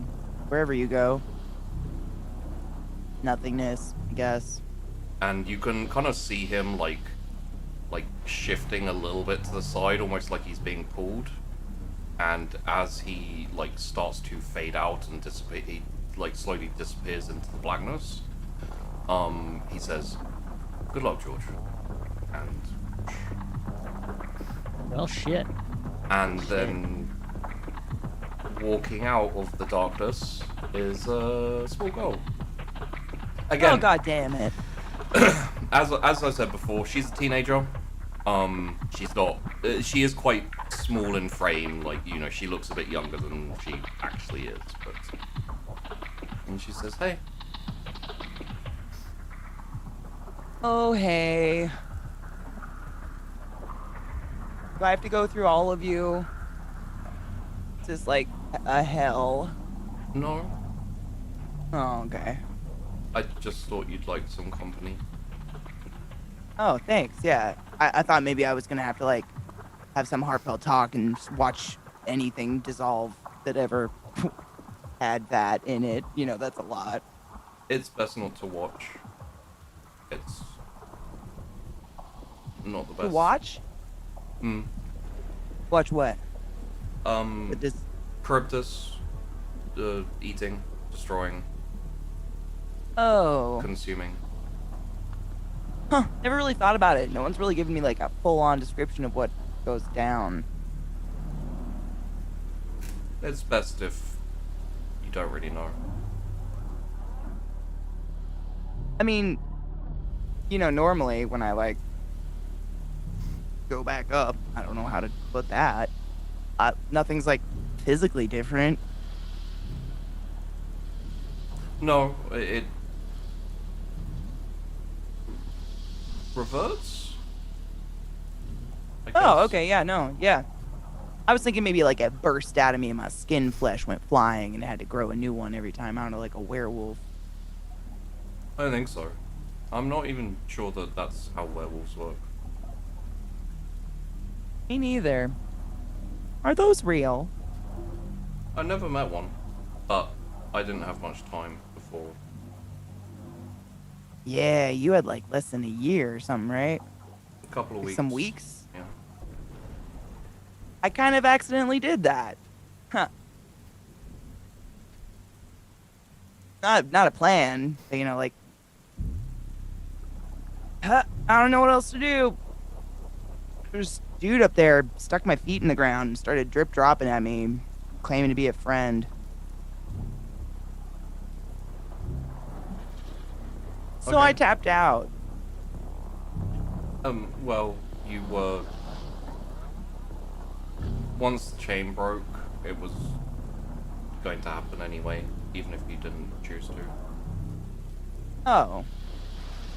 Is that what Ashford meant when he said, like, raising my debt all the time? He can, limit the influence, the manifestation to a degree. Unfortunately for us, it's never enough, and if we get hit with a hard enough, emotional,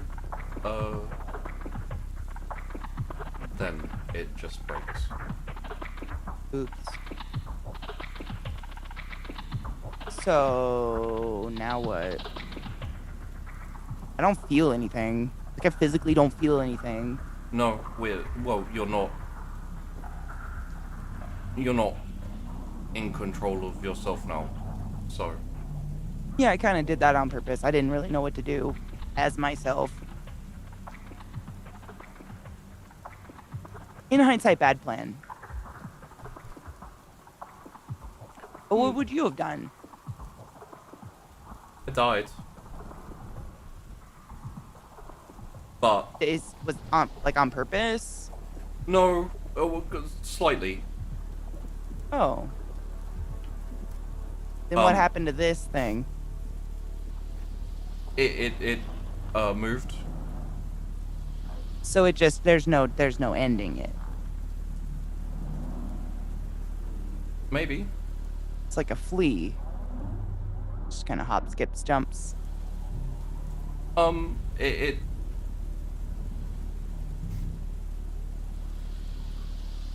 It's quite difficult to destroy. Do you know what happens at 5 years? If you make it there? Well, that's a vague estimation of how long the average person or anyone can really hold on. For me, it was less time. Oh. And if you, as I said, if you get shocked or angry too much or it's less time. So, like, a missing bestie coming back from the dead as some creepy drowned thing is, like, on that list? Mm-hmm. Cool. Cool. You guys should decorate. There's not really This much is, here. It's pretty dark. You But- think of all the things little Cribby eats. Get to hang up a poster or two. But I'll stay with you till the end. Is that like a long time? Not that you're not wonderful. This is just like, you know, I don't have feet here. Most likely not too long. I imagine either Ella or Ruben will come and deal with it. So you want to play like cards or something? We don't have any cards. Can we request a card consumption? A menu? Why don't you tell me about your friends? Don't you live inside me? Can't you just, like, access that?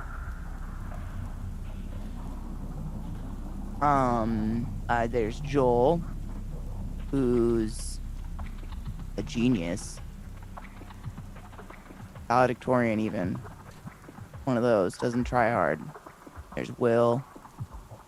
Burnt out. I'm sorry, this is a lie. I'm just so bored. I don't know. Will's a nerd. He's got the devil inside of him, I think. His eye burns like a rash. Tori's a big, multi-headed lizard snake that needs pond water. Cece's brainwashed by a teacher. I still don't know what's going on there. And Joel has no idea, I think. Well, until now. Probably. Unless he was seriously that high.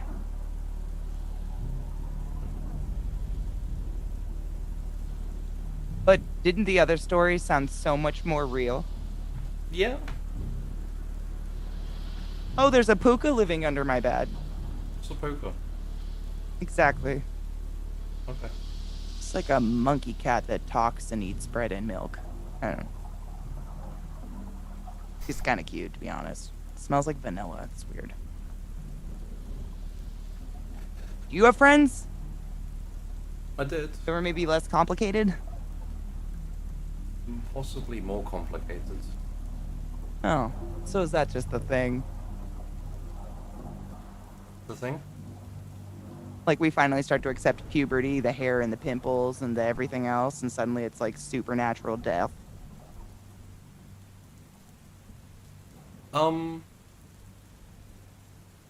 I guess. I mean, it's kind of what happened for me. But You're my only source. then I got a bit of a shock and lost control, and then destroyed like a town and a half and killed quite a few people. And then What town? was killed.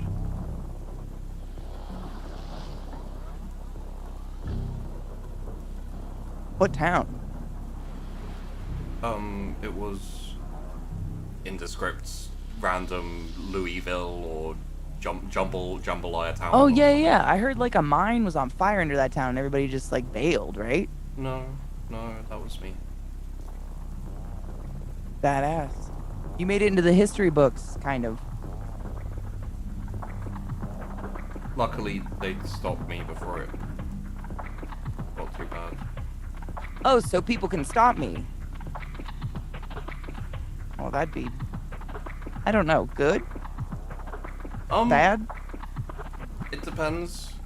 It kind of... You die. So... I mean, our options. It's like, I die and the thing jumps somewhere else, or it stays and eats everything. Like, we don't, I mean, it's a shart and a fart. I don't know what, like, is there a bright side here at all? No. Then I say let it consume everything and fuck it.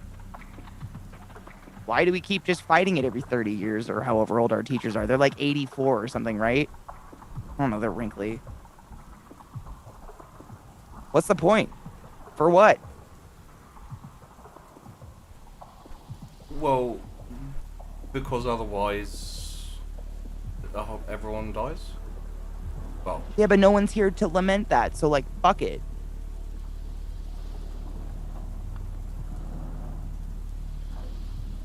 Do you Okay. want to live in this forever? And just like warn people like me forever of, you know, city eater?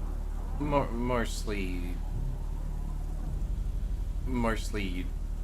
it's kind of like going to sleep and occasionally waking up. So, like, life? No. I nap a lot. I mean, I have memories. I can remember things that stand out from when I was me. But Yeah, I don't want this. I say we let it go. okay.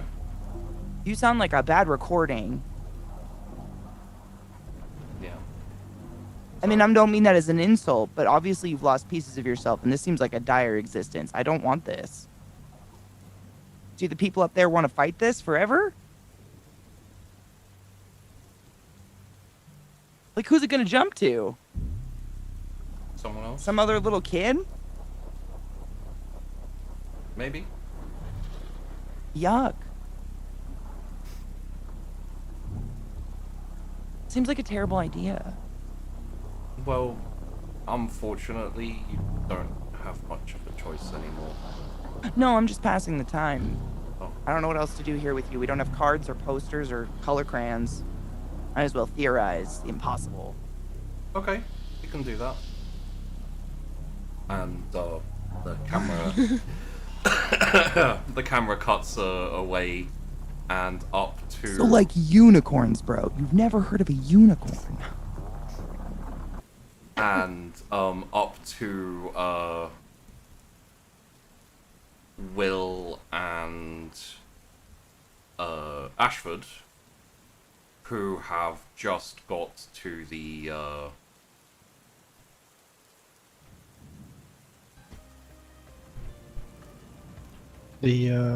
to essentially seeing George. At this Oh, point, cool. at this point, she is kind of up to about her shoulders in the ground, Who knew? and there is like a whirlpool of snakehead tentacles like flying out. Yeah, she hungry. Hungry hippo. You also see Bella, who is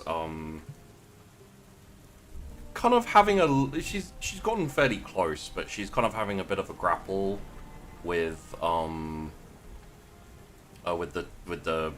snakeheads, and there's quite a few like pinned to the ground in her wake behind her, kind of struggling and twisting a little bit, but unable to move.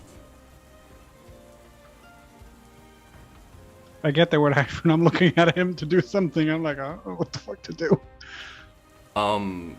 Ashford like squeezes your shoulder very slightly and says, "Thank you for getting me here. I think I can take it from this point." Sure, you don't look great, honestly. Rude. Yeah, right. And he like straightens up and starts to walk forward and says, "Bella, sorry about this." And as she like turns around, a whole load of chains like fly out from his sides and wrap around her, and then fling her, like just go flying off into the distance until she like disappears from sight. Yeah, he's got chains to spare now. And then as he I think he pauses for a second, because honestly, like, you know, how can things get worse? And turns back around towards Fair. you, and he says, "I'm glad that you and George brought Cecilia back from the brink. Yeah, me too. It made my choice a lot easier." Choice? And then he turns around and walks forward, and the snake head tentacles like fly out and start flying at him. And as he walks forward, the chains fly out and start like wrapping around them and like ripping them apart. Oh, okay. Snake chains. And he keeps walking forwards until he gets quite close enough to like reach out, and he reaches out and grabs George's shoulder and slowly pulls her out of the ground. Oh, out of the sinkhole? Yeah. Damn. Oh, he's ripped. Okay. Until she's and the chains help, obviously, so the chains around her out. Until, Yeah, he's got a hook on you. He's basically a tow truck. Until she's like just standing there now, and then the chains like release her and like kind of go back. And then he turns around and looks at you and puts his hand up. And then one of the snake heads, like, reaches out and hits, like, clamps onto his shoulder, drags him into the water, and he disappears. Will kind of goes, Just for the record, I'm not role playing my mouth open. I think at I don't think you can go that wide, Kenny. No, my jaw just literally dropped. I think at, Oh, I think at this point is probably when, to a degree, at the same time, both Cecilia and Tori arrive and see George standing there. Obviously, you probably don't get too close. Cecilia, you'll come from the side that Will is at, so you'll probably be close to Will. But what I will say, for the sake of time, is essentially you see the thing, you go, oh holy crap, both of you, and both make your way around to Will, who is standing there. And yeah, in tattered shorts.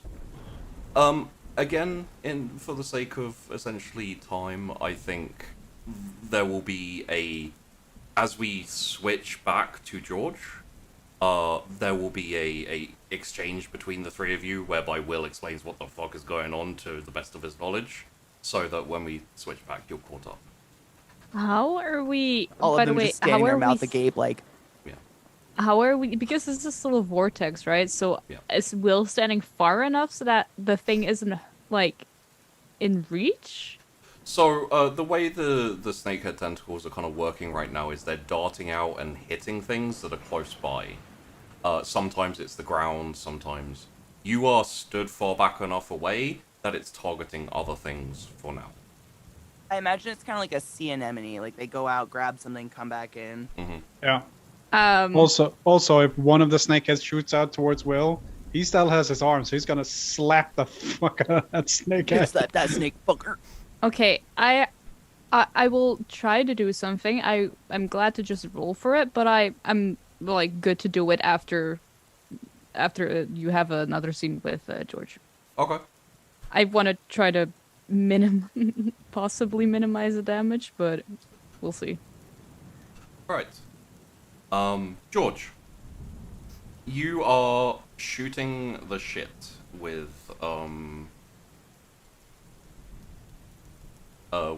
with Faye, and All hyenas do have penises. I swear to you. Stop arguing. If you could see my face, you'd see how serious I am right now. and at a certain point she like looks behind you and smiles and says, "Hey Ruben." My disembodied body will spin. And Mr. Ashford kind of steps forward out of the darkness with like a little smile on his face. He also has a skeleton in a robe that is hanging over his shoulder, which You guys get bodies? you can see for the first time. Both of you get a body? Hey George, how you doing? George isn't home right now. Please leave a tone at the skeleton on your shoulder.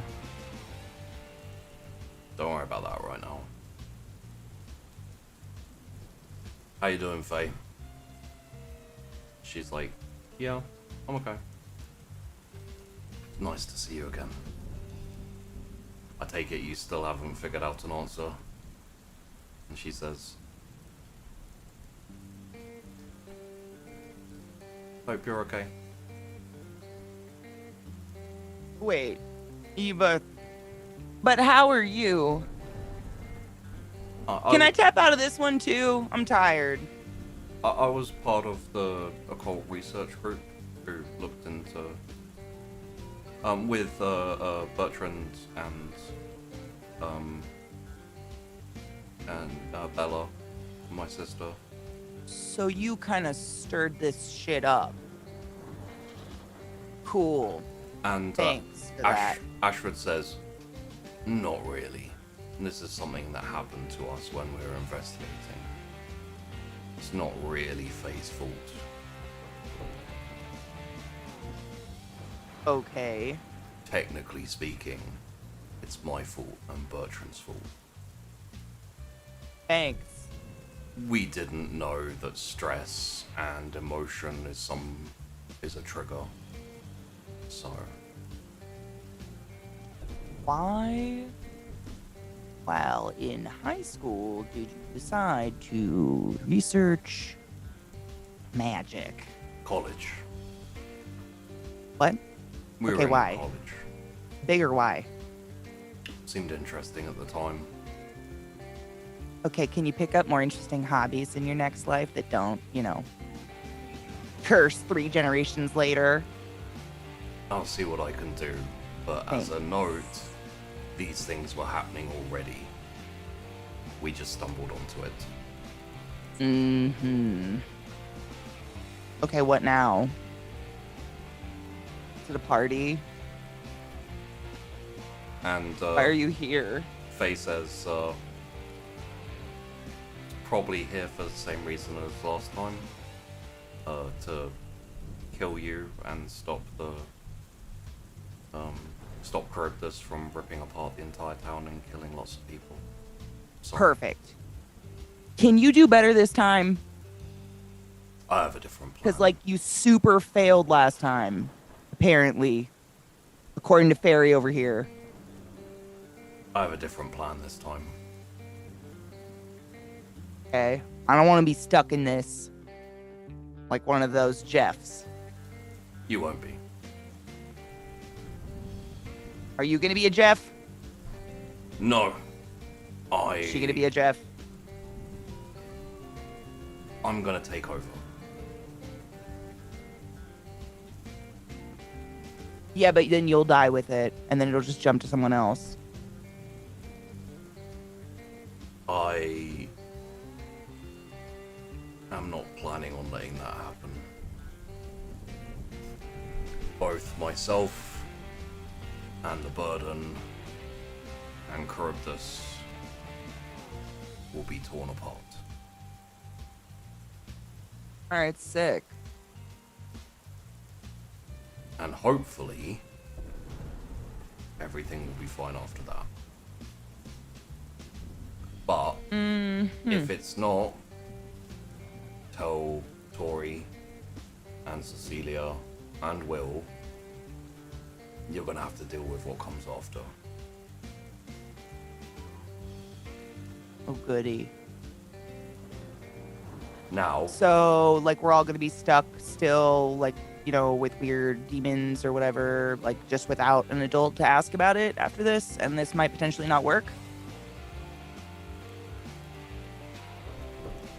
How did you get a job as a teacher? I'm not a teacher. Oh, yeah, that makes a lot more sense. Now, if you don't mind, George, could you stop being quite such a grumpy teenager and fuck off out of here?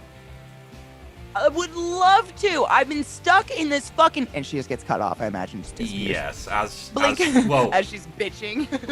more than that, as she's ranting and bitching, the skeleton over his shoulder in the robe, its mouth opens, a little bit of steam comes out as it goes and what is that? chains Ew! fly out and wrap around her, especially over her mouth, and then she gets propelled up into nothingness and disappears into the blackness.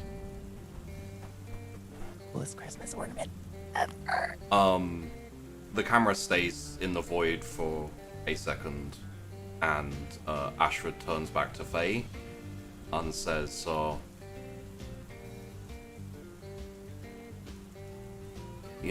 part of me really wishes I could get an answer from you as to who you choose between me and Bertrand. I think at this point it really doesn't matter too much. And then she kind of looks down and kicks at nothingness, swings her leg, and she says, I don't really have the ability to think like that anymore. And Ashford says, "Oh no. But let's bring this house down, shall we?" And like just spurting from his body, kind of spraying blood everywhere essentially. Chains just go flying out in all directions and into the blackness. And the camera cuts away from that to the real world, let's call it. As the snakehead tentacles, the maw itself start to shrink and to lessen. I imagine a couple of the snakeheads actually fly out with like chains on them, like chains wrapped around them, and then start like pulling them back in. And a couple of chains like splash out and hit the sides of the whirlpool and start like dragging it inwards. And let me just switch here to. Ew.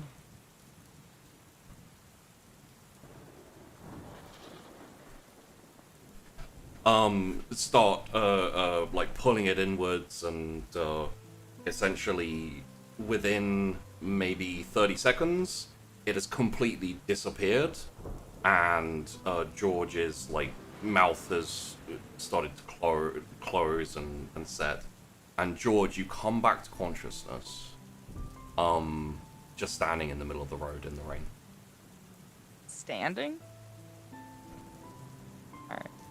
But much like last time when you came back, you just open your eyes and you're like, "Oh, holy crap, what's happening?"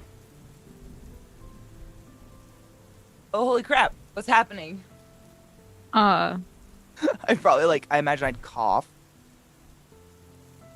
and look around at, what am I looking at? What's there? Am I alone? Rain. If I'm alone, I run home. And, well, no, you're not alone. Okay. There is, bunch of losers Tori, at the side. Cece, and Will on the road, just down the road a little ways. And Just Joel. standing there together, like Power Rangers.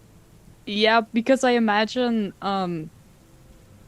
scratching the original idea, I would have had the three of us and Joel if he is there indeed. Yeah, I'll address Joel in a second.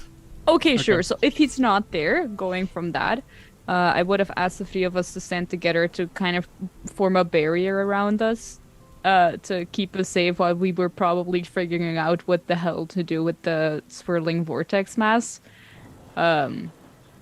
So I would imagine the three of us stand pretty close together, and then suddenly when that happens, I'll probably drop the barrier. Yeah, the barrier comes down. Will runs up to George. Yeah, I think I'm following after him. Do we go so far as a hug, or is it just a run up and stop? I think she'd back away from them if they ran at her and be like, "Don't touch me." Not because of anti-hugs, but because of what just because I'm imagining she's seeing a good quarter-mile clear-cut area right now. Would Will stop if she does that? If she says "Don't touch me," he'd stop. Yeah. Cecilia doesn't. Cecilia bolts for you. Tori's busy probably looking arms out for to start any screaming potential "I badness. might eat you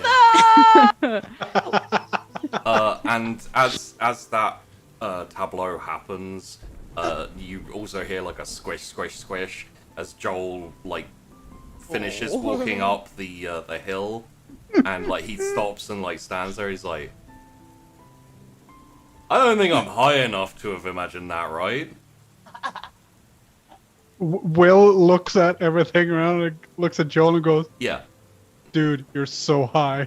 There's chunks ripped out of the pavement. Yeah, and yeah. the Will still roots of tries to giant convince trees him. and trees shit, and yeah. stuff. Will tries to convince him that it's just high.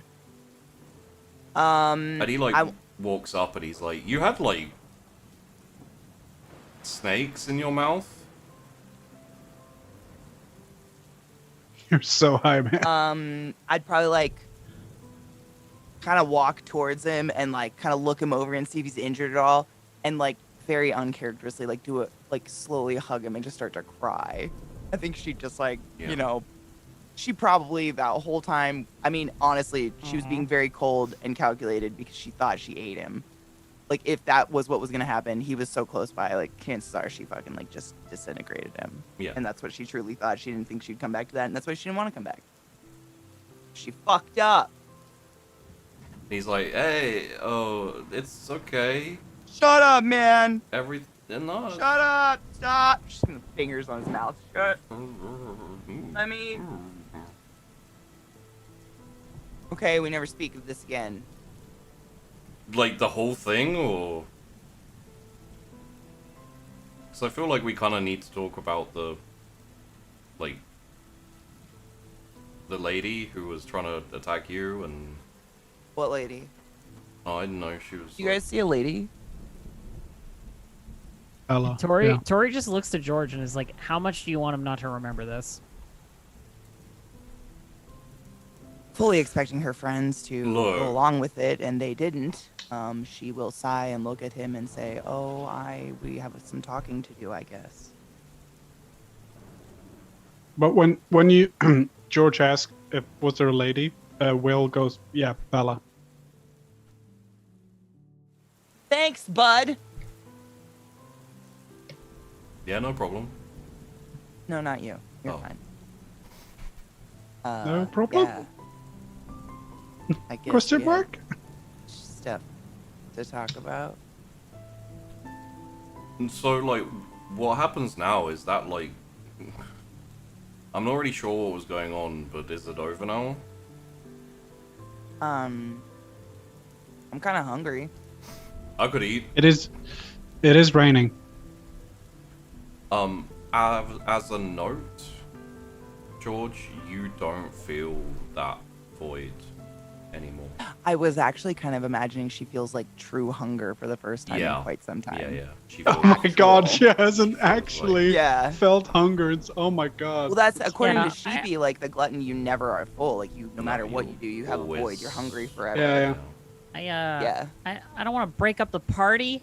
Tori says, standing in the rain, looking more drowned rat than Tori's ever looked in her fucking life. Yeah. I don't want to break up the party, but there's more issues than just this on their way here. I think you might want to leave this street, this area right now. Yeah, there's like a burger joint up the street if you guys want to hit it. What do you mean? Like, it's not what? Like, there's other Cops, bro. Fucking cops. Yeah. Yeah. Tori looks super frustrated that we're doing this like talk around the muggle thing. Yeah. At this point, I will notice Tori is there, and I will be like silently acknowledging she has a car, and she's going to drive us to said burger, and I'll be walking there and like getting in the car. Oh, Just, like, in a before daze. Joel notices, Will kind of turns around so he can't see his right arm and tries to get rid of the devil's arm really quick. That's got to be an awkward behind image. Yeah, very awkward, very awkward. Or the pull the sleeve down on the jacket and tuck the arm in until it goes away. Doing Napoleon. Yeah, All yeah, right. exactly. Just stick it in like that. See- No, I'm fine. I'm just See you, short. like walking over to the car. Tori's Yeah, I like, imagine like with Joel, "Alright, and as I'm pushing fine." him in, I start explaining the parasite that I had in my stomach or something. And as you start explaining and everything, as you all start, kind of congregating and walking towards one of the cars, the camera like flattens looking down and pans up, and above you, there is a maelstrom of like. If Will had his eye out, he'd be able to see it is like swirling energy, and it is massive. And as you're walking, a lightning bolt just flies out of it and hits the ground in front of you guys and flings you all back with the shockwave, so that you just like smash into the ground, into a tree, like anything along those lines. You go like skidding across the ground, and there I'm is dead. a thunderclap almost as it hits, and the rain just stops. And there is probably a like a second or two of that kind of like shell shock, like ringing in your ears and etc. I will say, once you have managed to kind of get your senses around you and essentially come stood back up and be like, what the hell is going on? There is a crack in the ground, in the pavement, that is just a jagged scar, like about 10 meters across, in the ground. George's neck is snapped because she's presumptuously not supernatural anymore and just got flung a bunch of feet. No. It doesn't kill you. Okay. I'd People probably started start getting hit by sitting up lightning and strikes. You weren't even hit. You weren't hit by the lightning. No, but like if we're all flung by the power of electricity, I that just strong, got dragged like, I'm gonna be halfway okay. across town. I on my may- fucking You're ass. supernatural, bitch. I may have been a little bit over dramatic in quite how I'm just far you asking. get flung. She deserves it. She deserves a broken neck. I mean, I wasn't gonna put it past you. Just saying. I just wanted to be clear. Like, am I alive? I imagine Like, a George-shaped hole in a wall somewhere, like just a burned like char. Yeah, exactly. Your shadow on a wall. That's all that's Yeah. left. I think take a look at giant hole in the ground where Yeah. lightning strike. Yeah, and as you See if there's anyone. Not again. Sheepy, I will have a look. if you're having a look, then yeah, it is like surrounded by and pulsating with just like this kind of smoky, dark, like mist. Does it? Okay. Is it spreading? No. However, it does condense and get stronger as an arm like comes out of the crack. Oh, fuck you. It is long arm and like very kind of like best way to describe it is Nightmare Before Christmas, like Jack Skellington, kind of like thin and Skelly arm. with a like a robe with frayed edges, you know, so it's kind of like very tattered at the end of these robes as this completely pale white head kind of rises out as it pushes itself out of the crack, and it fixes on you, Will, with these like yellow pupils. I was gonna say, can anyone else see it, or is it just me? You can all see it. How Oh. big is it? I would say around about 7 foot. Okay, so it's big. Okay, that's how I was picturing it. I was just making sure. And as it pulls itself out, you realize that its arms go all the way down to the floor. Like they essentially, and as it starts to move, its hands like drag across the floor, and it's got like these like ridiculous long skinny elbow arms, and as it comes out, you are all kind of coated in this sense of like fear and trepidation, and when its eyes fix on you, Will, you feel like that burst of adrenaline you get when you get like a jump scare or something. Like Okay. it just like pulses into you. Yeah. And you all hear it say like, where am I? And it like looks around and it looks at you. If any of you like look it in the eye, you'll get that same pulse of like adrenaline shock kind of thing. And what do I want to do? Time to go. Tori says to like the people nearby you, her. You can't talk. Like okay. all four of you are like frozen to the ground.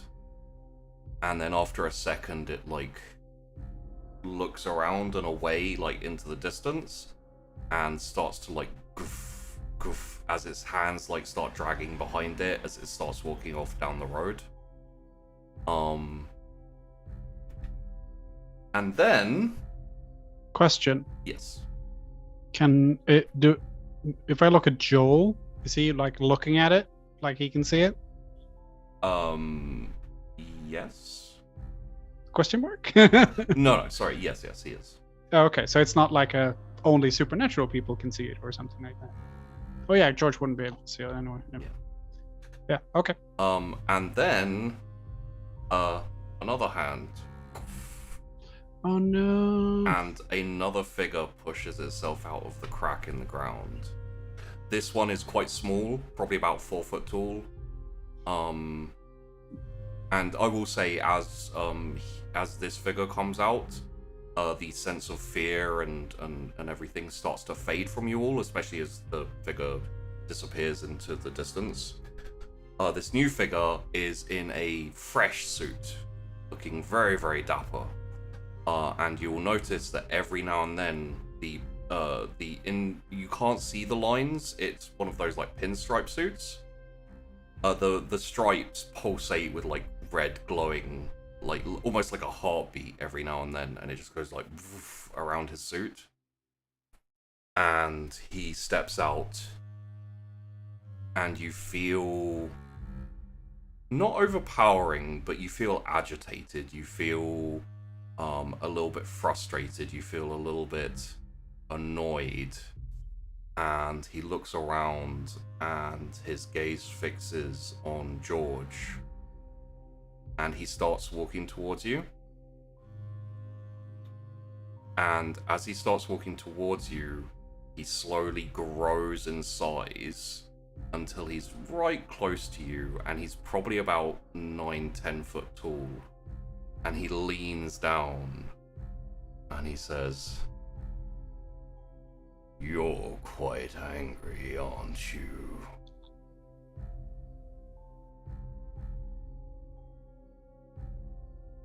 Gulp. Yes, sir. Good, maybe I'll come back to say hi once I've had a look around. And then he leans back, turns around and starts to walk away. As he walks away, he shrinks in size until he's down to about 4 foot again, and then disappears. I will say at this point, you're probably not frozen. However, depending on what you want to do, another hand emerges.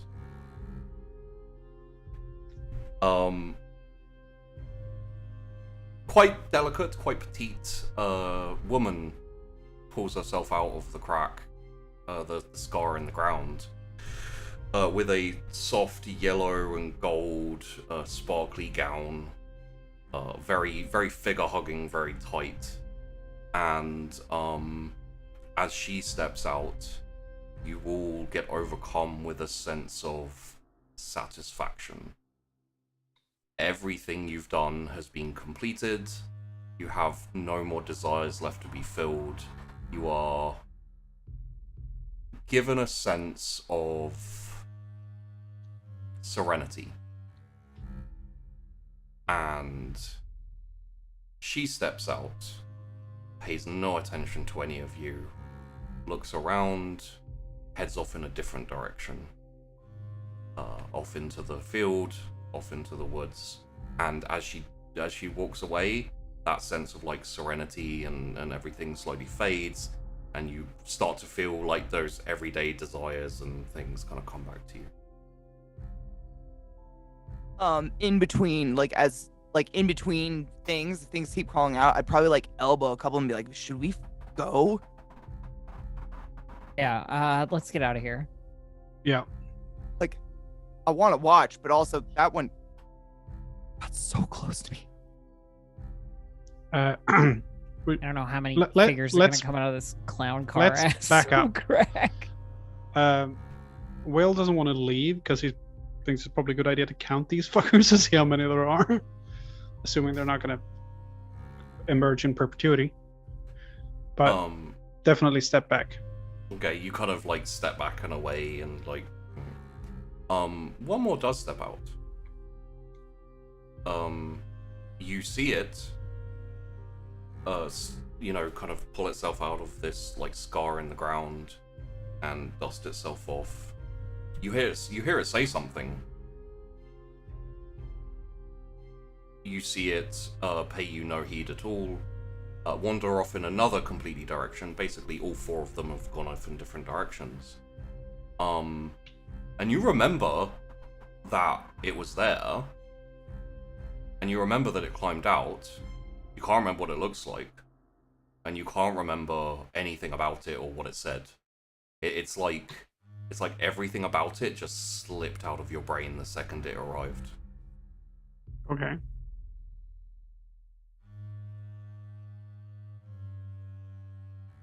And that, after maybe a few minutes, appears to be everything. Is the crack in the hole in the ground still there? Oh yeah, it stays there. Is it still misty? No. The energy that was there appears to have dissipated. Or, Completely. There's no aura or anything left. I mean, there is aura, but it is following the ones who left. Okay. It's not hanging around the skull. Yeah. I will definitely like mark what the auras look like.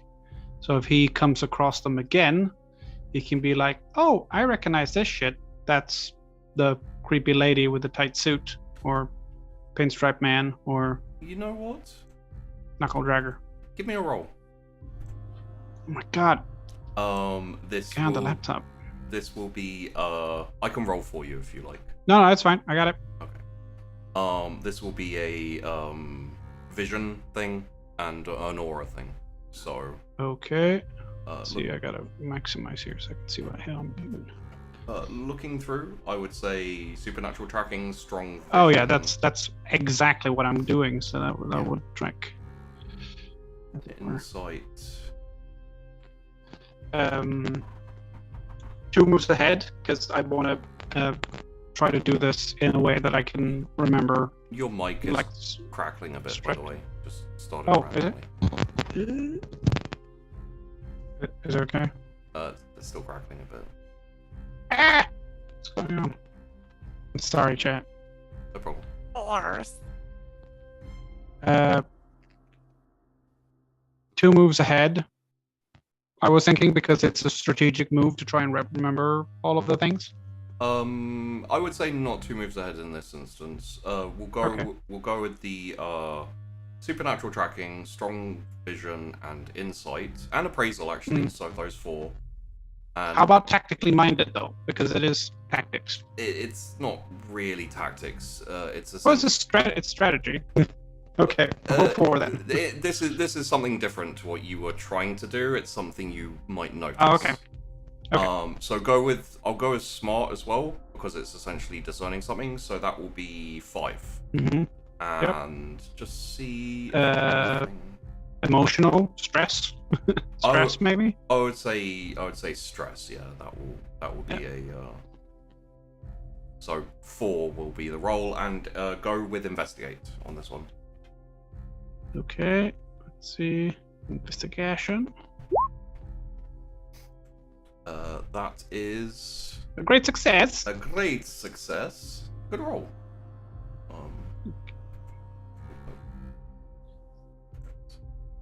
I'm on a laptop with a trackpad, chat.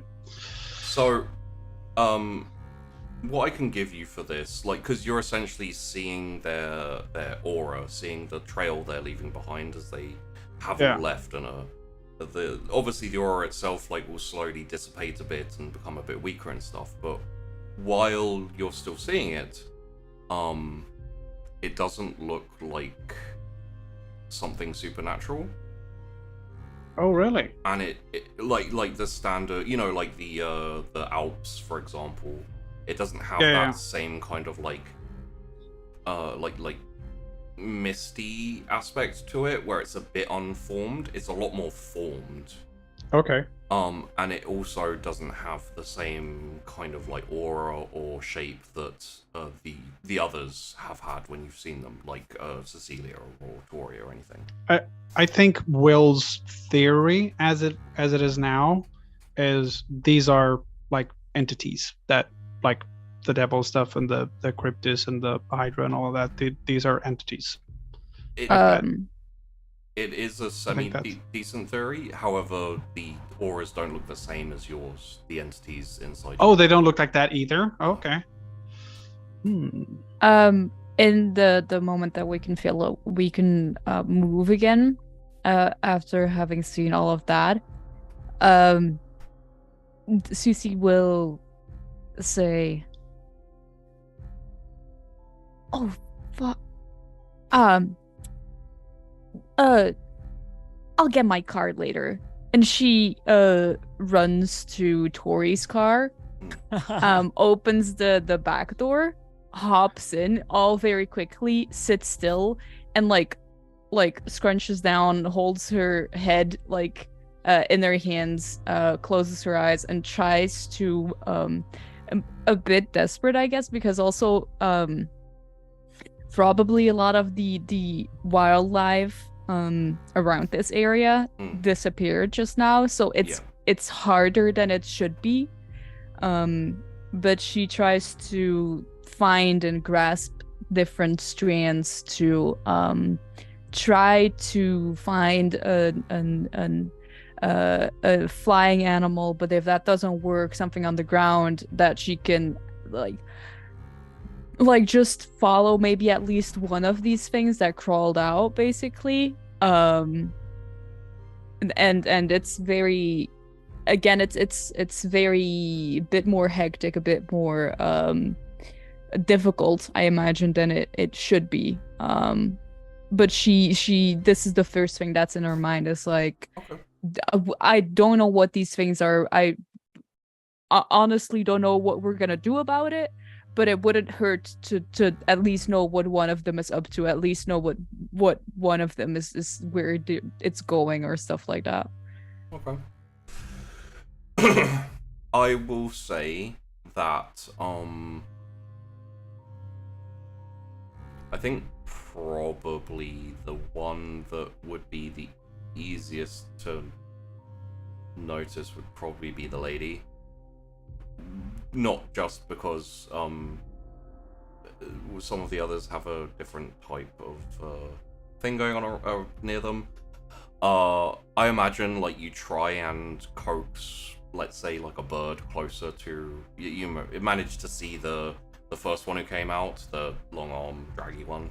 The bird essentially gets to a certain point and is like bammed full of like adrenaline and fear, which actually disrupts the control you have, and it kind of like breaks free and just like essentially flees. But with the lady, like golden shimmering, you're able to keep an animal essentially with her for a while. So yeah, you have a eyes on, let's call it.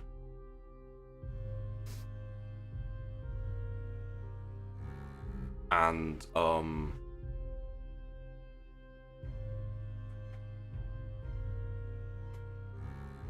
as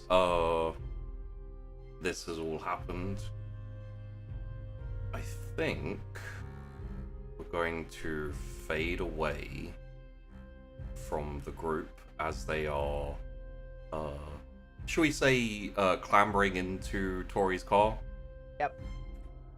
Yeah, I was gonna do a like, all right, we'll go to my place and figure out what we're gonna do, and then avoiding crack in the floor and things like that. The world crack.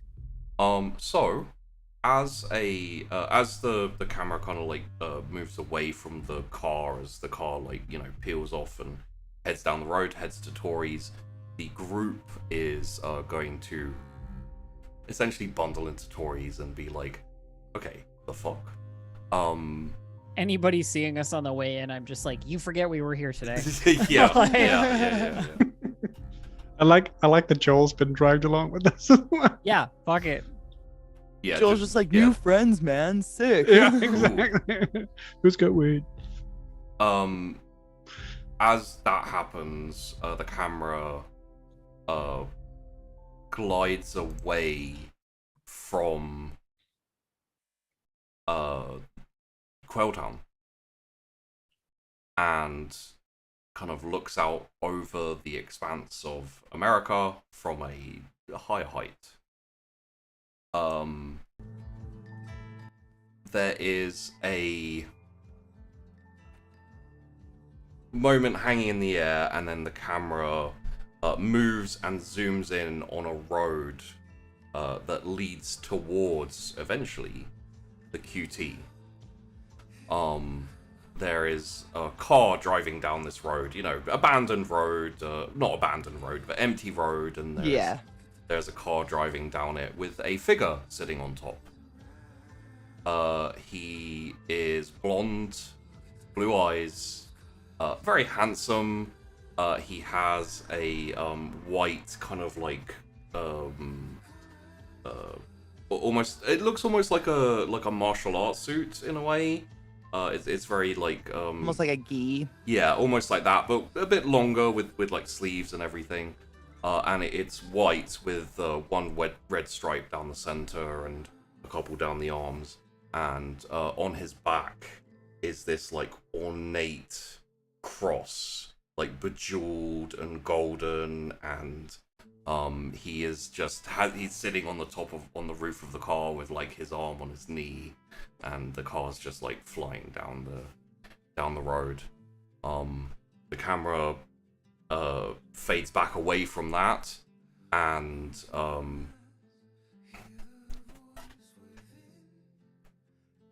looks at a couple of other locations where we see, for example, kind of like shadowy figure standing on a hill with like a big, very big bulky mass and etc. Who stopped for a second and then starts walking down like this hill into the forest. Another figure who is kind of a bit thinner, kind of flowing robes. Well, not robes, but kind of like a jacket on that's quite flowing in the wind. Who is trekking down like a dirt path, again headed towards the QT, and one more figure who reaches down and kind of like strokes the air by their leg, and then also kind of straightens up and starts heading down another road, all of which are coming from different directions as we like zoom out again, all of which are headed towards the QT. And given that we're going to be heading into season 2 next time we see everyone, I think we'll end there for today. I feel like we've done a bad. I We turned on a bug. Excuse you, we? We? Who the fuck is we? Who's did we it. in this? First person plural, we. It's Sheepy, sheepy. tell him it was we. We in first person plural. Really, we just need to blame it on the waitress that like stole Casey. Yep. Yeah, obviously. If that had never happened, none of this would have ever. Actually. Never mind. We need to just blame kidding. it, Katie. So, because I don't want to keep you guys here for too long, seeing as I tried to end as early as possible so we could have a chat and everything. Yes. If everyone's good with it, I'm going to fire off an invite to Matt, Mr. Yeah, Matt, do so he it. can jump Yes, in. do it. And I'll correct the cameras as he does. No worries. I'm gonna run and pee real quick because I haven't in like 3 hours on the laptop. It's, I mean, I managed to. I know. Get I one. tried, but I was like too excited.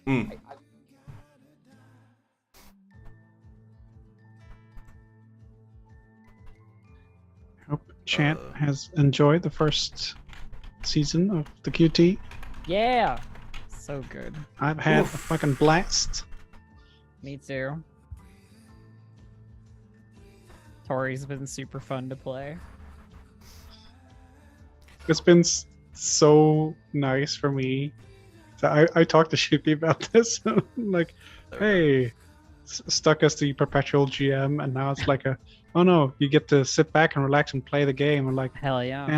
and it's also very different for me because usually it's it's D&D and similar settings where it's all very rules heavy. You can always fall back on the dice. Like, I don't know how to convince you, but it's fine. I got a high diplomacy score, so I can roll for that shit. Yeah. And now it's just like, oh no, you need to actually convince them. Otherwise, it's not gonna work. It has been such a contrast, and it's so nice. And I kind of, I don't know, some people, I talked to Sheepy about this earlier as well. I don't know if people probably noticed, but Will has kind of taken a back seat a lot of the time. And that's on purpose. That's been on purpose for me as well. Because I also know when to take a step back and like, okay, now is not the time for my character. It's fine. I'll take a step back and be in the background for a bit. In season 2, we will drag you up front. Yeah, no, that's what I was talking to Sheepy as well. In season 2, we don't have to intro the character, and like he will already be established, so we won't have to spend 5 episodes on him like saying hi to people for the first time. So that would be new as well. Yes, and we have plans for Will, which I think will get interesting. Yeah. Damned Man is totally right in chat, by the way. Gray, best mentor all along, coolest guy. Yeah. Chillest, least problematic. Not gonna lie, the other two just like effed off. We're like, well, I can't help you, so like, good luck. Yeah. I feel like Ashford helped a little bit, maybe. But still, he went like, you deal with all the rest. I'm out of here. He took the easy way out, yo. Look, sometimes you go nuclear, and I'm not sure that's the right move. Yeah. I mean, it was, We didn't get all of the information of, like, exactly what was going on. I'm kind of okay with that, but, Yeah. Oh, yeah, absolutely. It's like a Quentin Tarantino movie. You have to fill in the blanks yourself. Yep. Mr. Matt here. Can everybody hear me? Yes. Yeah. Yes, Hey, man. Hey, how's it going, everybody? It's good. Good. How are you? Doing great. I just finished listening to a great episode, so doing great. So- great job as always, everybody. For those of you who don't know, this is Mr. Matt, Mr. Commentator, or Commenter. And yeah, I've obviously heard him loads of times because he jumps in the Discord when we do like little events and just whatevers. But yeah, Mr. Matt is typical Southern gentleman, I think is the way to describe it. Yeah, better than redneck. Yeah. Yeah, no, that definitely tracks. Mr. Matt, otherwise known as my notes for the entire season. Mr. Matt, we're gonna have to come up with like a nice title for you, like abbreviator extraordinaire or Mr. summarizer. Mr. Cheat Sheet. Yeah. I was half hoping that the moment you jumped in here, you would just like not say anything, but the moment you had to, you were gonna say, "Great episode, you guys. I don't have a lot to say though." Well I'll say done. that for a I'm out. comment. So, I like my immediate thought is like I want to hear the Mr. Matt theories for season 2. Like I want to hear. Oh, that'd be awesome. Oh Yeah. goodness. Or goodness. I or don't like know if the I had all I wishes can- for season 2. You know what I mean? Yeah. Honestly, I have faith in Sheepy as a GM, and so I'm just like, just do your thing, man. More than you can say for some of us. Y'all undersell yourselves. You guys are great. It's been a real pleasure just to watch every week and just see y'all do your thing. It's very impressive. It's been fun to Been do a it. lot I of mean, fun. originally we'd planned for this series to be like 12 episodes or something, like Yeah. and just like do the thing. But then over the course of it, it was just like this is pretty good and like fun Yeah. and Yeah. stuff. We should like do more of this. Yeah. I love that it started with, hey, let's do 12 episodes. And like, maybe 18. Okay, 24, and then we wrap. I'm Okay, like, okay. so for next season, we're not. So as a note, it was let's do 8 with an option for 12, and we'll check in every 4 episodes and see if we want to do more. Yeah. I checked in on like episode 4 or something, and I was like, I was supposed to check in on episode 6, but what do you guys think? And they're like, yeah, 12. Let's do 12. Yeah. Like we're going slowly. We're enjoying ourselves. Slow burn. Lots I mean, of roleplay. the start was such a build up. There was just like no way that could escalate in 8 episodes or even 12 episodes. Now that I think about it, into something that was like a full arc, because we were just like slow burning it so hard individually. And imagine Sheepy just like at the end of this going like, you know, I don't think like, I don't know if you guys want to do like a season 2. Like I would totally get if you don't want to do a season 2. Like Yeah, I had plans for if we were going to keep it to like 8 or 12. ooh, tell us. It was much how it went, just essentially less. You know, not quite so much of a ramp up, not quite so much of a deep dive into characters and stuff, and it would be a lot more kind of just like, there are monsters of the week type things going on, and let's deal with them. So the lights, the puka, all of those things, and then it would kind of be like, oh, there's a big, wide, supernatural world out there. You know, I wonder what's next. And then we kind of like, you know, On a Disney theme. Yeah, no big bad or anything like that. But you know, just whereas obviously we went to 24, and now you've got 8 big bads at least on the way or here. Is Tori counted in that? I would say as a big bad, I don't know. After that introduction of like the friggin' Power Rangers villains, It's not because there is higher evil that you're not fucking high on the list as well. Okay, all right. I think respect- to be fair, Tori is not an antagonist, but she what is it? Deuterag? What's the word when they're both Anti-hero. Protagonist? Yeah. Whatever. Yeah. that word. I'd say Listen, there's... I'm happy to, I'm happy to be evil anytime I'm pleased to be evil, but I don't know if Tori qualifies yet. We'll get there. Oh no, she murdered an innocent teenager, but she doesn't qualify. Innocent? Please. I'd say there's definitely an option. I hunted a monster, which is what you were doing for the entire freaking series. I'd say there's definitely an option for evil in there with Tori, but absolutely, the jury's still out. Also with Cece, she still doesn't know she killed that dude. She didn't kill that. No, she didn't. You very, very much tried to. That dude died. Subjective, Your Honor. Relevancy. So, Relevancy. I would have. I will say there was an arc during like between season or like episode like I want to say like 15 and 21 where I was like, what if I just went full fucking mind control? I kind of felt you were trying when you were trying it on George. And- I was like, oh, if she succeeds at this, she's gonna know she's limitless. Oh, I fought in the bar. That was like the beginning bar, of the Tori villain arc. There's definitely hints of. Well, and then there was this escalation of like giant monsterdom that I was like, that kind of doesn't mesh with mind control in like a synchronous way, you know what I mean? And that changed kind of the outlook on. So it is kind of wild, but it kind of makes sense at the same time. Yeah. Well, yeah, but like in terms of powers, it's like the opposite end of the like spectrum of strength, right?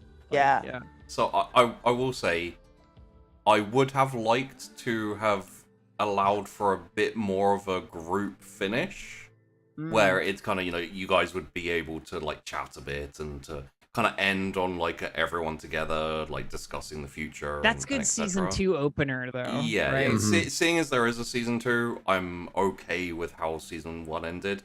Like, there's a part of me that's like, we could have done another episode maybe and like tied things off a little bit more like easily, but with me moving house, like I'm not confident in my availability for the next like few weeks. I love that we kind of That's wrap rough. on everyone becoming a group, because I do then too. Like that because sense of this- cohesiveness. because if this had been a D&D game, it would be, hey, you already know, everyone knows each other, you're already in a group, you've been adventuring together for a few years. Yeah. And now it's like we get the prequel to that.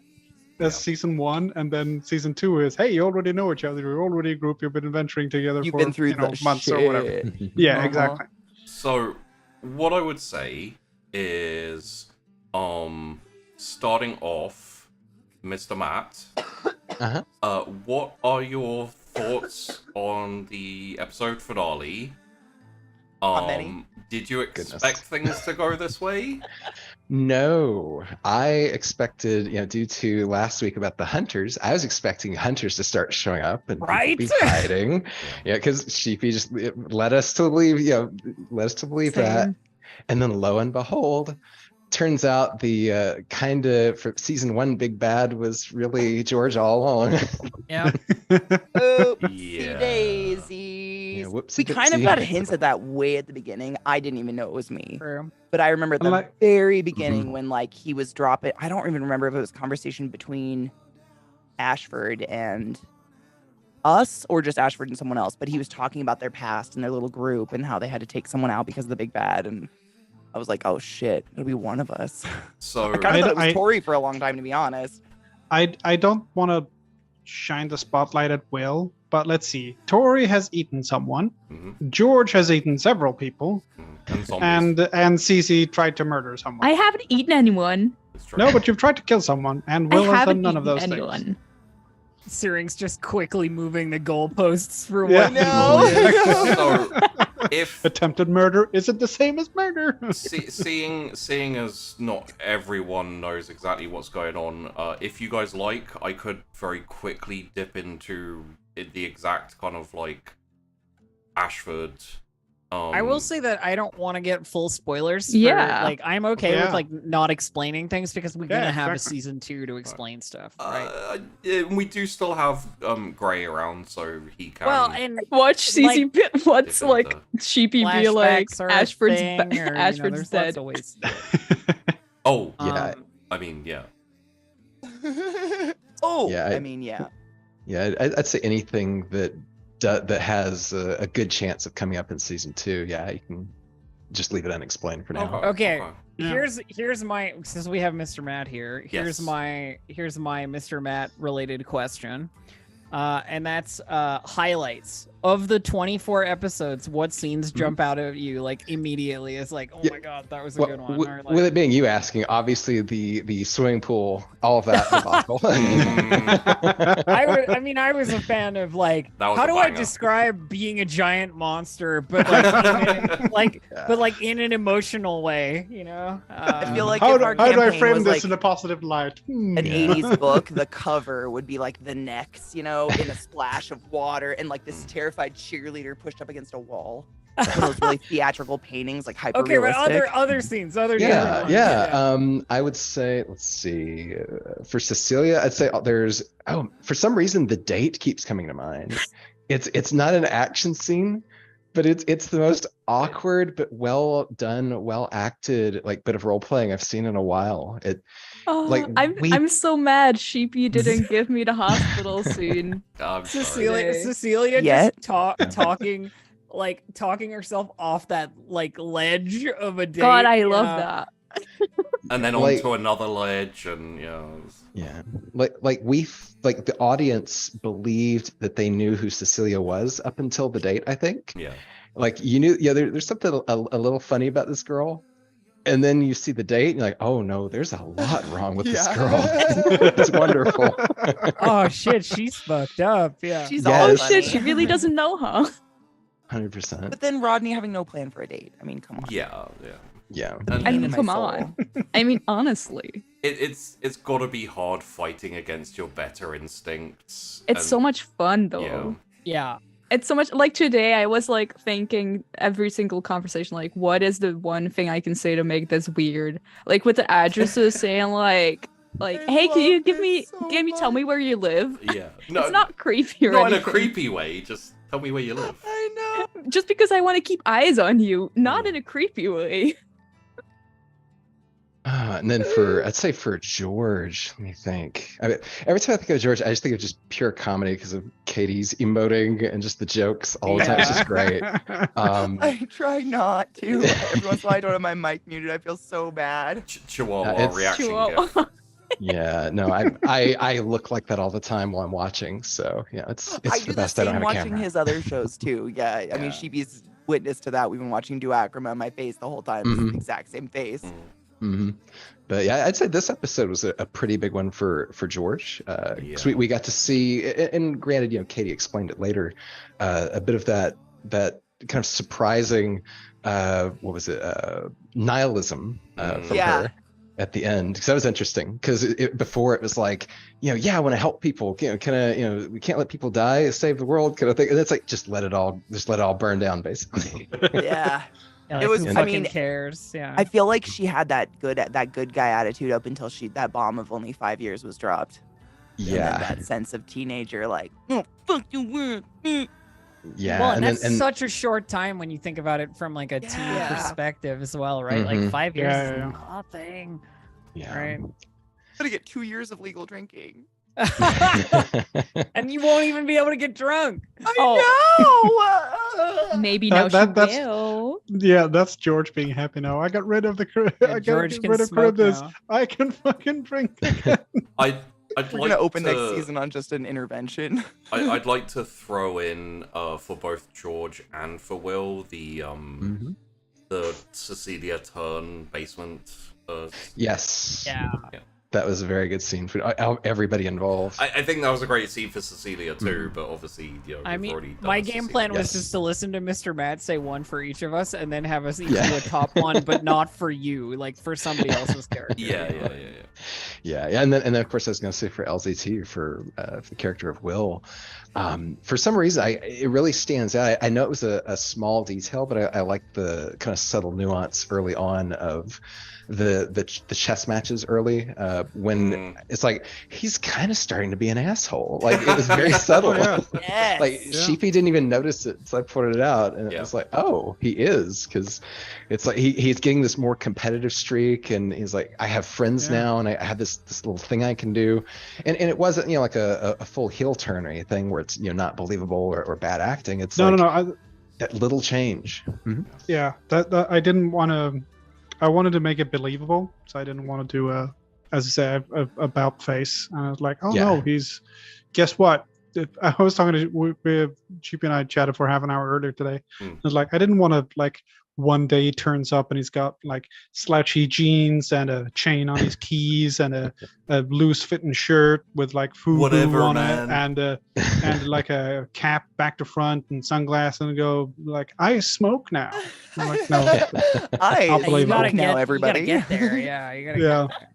Yeah, I thought you nailed that little subtle beginning there. It was great. I agree. think- I loved seeing his confidence grow. I think my favorite scene of any scene, and this is gonna sound super like kind of dumb given the amount of stuff there is that exists in the show that is so good, was George's opening scene. The first George scene was my favorite scene in the entire show. Just George shit talking under the bleachers, like with Joel and Casey, because I've only roleplayed with like Sheepy and LZT, maybe LZT before. Like, yeah, I think we've done something, right? And going into it, I was like, I don't know how this is gonna vibe. And as soon as Katie did the scene, I was like, oh, we're in good hands. We're good. No worries. Let's fucking go. And then I'm so happy because Sheepy and I worked on that for a bit. it was really easy to jump into stuff after that. So it was like, it wasn't necessarily the content, but just like the attitude of the scene was so easy for me to be like, cool, I know what we're doing now. Here we go. I'd like to add on to that. I feel like all of your intros were great. Yeah. And I very much appreciate you all going along with that, because I think, Syrinx has had an experience with the cheapy intro before in a show. But the rest of you had... The rest of you had no idea what to expect going into it, and I think it came off very well. Look, LCT, I didn't cry in this show. That's a miracle. That's a fucking miracle. I think Cece got me once or twice. Yeah. I saw your Definitely. reactions once or There's twice. There's Yeah. a lot of relatable shitty nerddom in CC, right? Like in that, like, and lots of us are that person. If you know Yeah, what I God. mean? Like, Yeah. I mean, I Can- think can it we was go- when your parents thought you had friends yeah. Oh my god. and talked so casually about it. Like my I'm so heart sorry was about that. No, it was great because it's so identifiable. Yeah, I mean, can sure, your a lot of our friends- parents thought we were a lot cooler than we really were, and we were like, "Please help me." Can your Please? friends stop stealing chickens? Yeah, I'll totally tell them to stop stealing, chickens. And another one that got me was George and the younger sister. That Oh. interaction. Oh yeah, there was- absolutely. And commercials. Yeah. I keep the TV on. That was another one that's like just heart-wrenchingly relatable. that's the great thing about high school shows in general. Like you do the supernatural thing, but then it's the mundane crap that gets you, right? Like Yeah.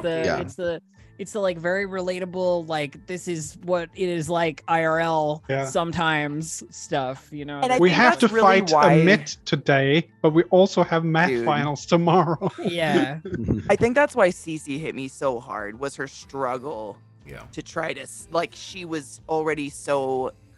Excuse me if I'm wrong. It just came off as so uncomfortable in her own skin already, and like trying so hard, and then just be thrust into like a new existence and fighting it was so hard. That was Any scene where I got to fucking socially torture. top Cece was the best, by the way. Yeah. I'd love to do a go around and people tell me, or tell us generally, the chat, not me specifically, what their favorite scenes are. Like Matt has told what he Yeah, thought I was the did favorite. one. Yeah. Yeah. Cece? God. God, LCT, I'm not my character. No, I'm sorry. Well, then you tell us, Syrinx God. Syrinx. I don't know. I have to keep thinking on just Elf, the way you played Tori. You're a mean girl icon to me. Oh shit, Uh, okay. Dude, And, like- real like- talk. And as we said, like, it's a supernatural show. But sometimes the mundane stuff was the most entertaining, and just Tori every single time. I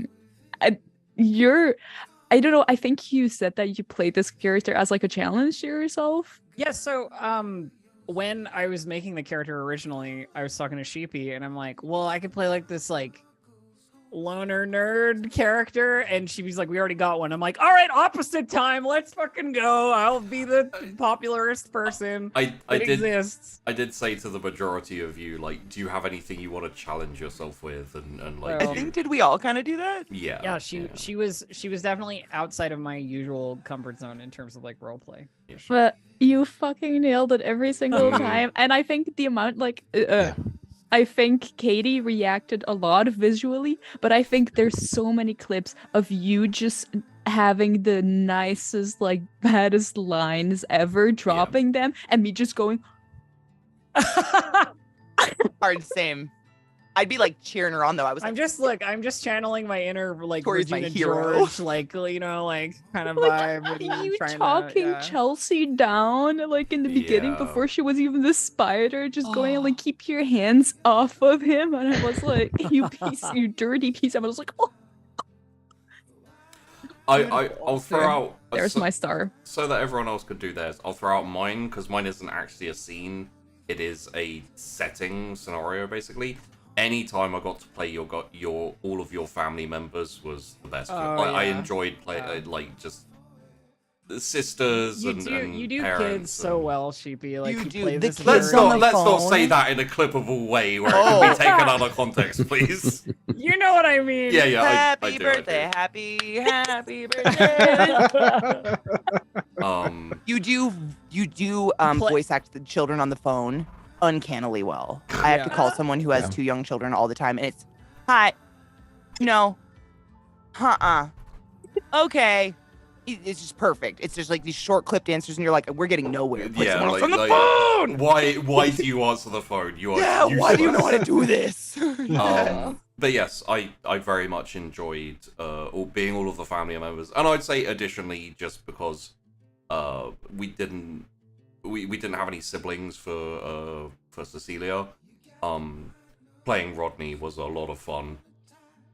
just Yeah. it's so awkward and so it hits an unfortunate real life, just kind of like I've been there before and it's not fun. And Hey, I will say, when we're talking about things you played really well, Shapey, I will say the amount of times I already told you this before, but you playing Knight and knowing that you played someone very, very bad, possibly, and feeling bad about it yourself, and you being know like, how oh uncomfortable God, it makes me. Like, God, yeah. I hope people don't like think the wrong things about this, or like because I'm playing this like gaslighting motherfucker, and I Yeah. was like, no, but you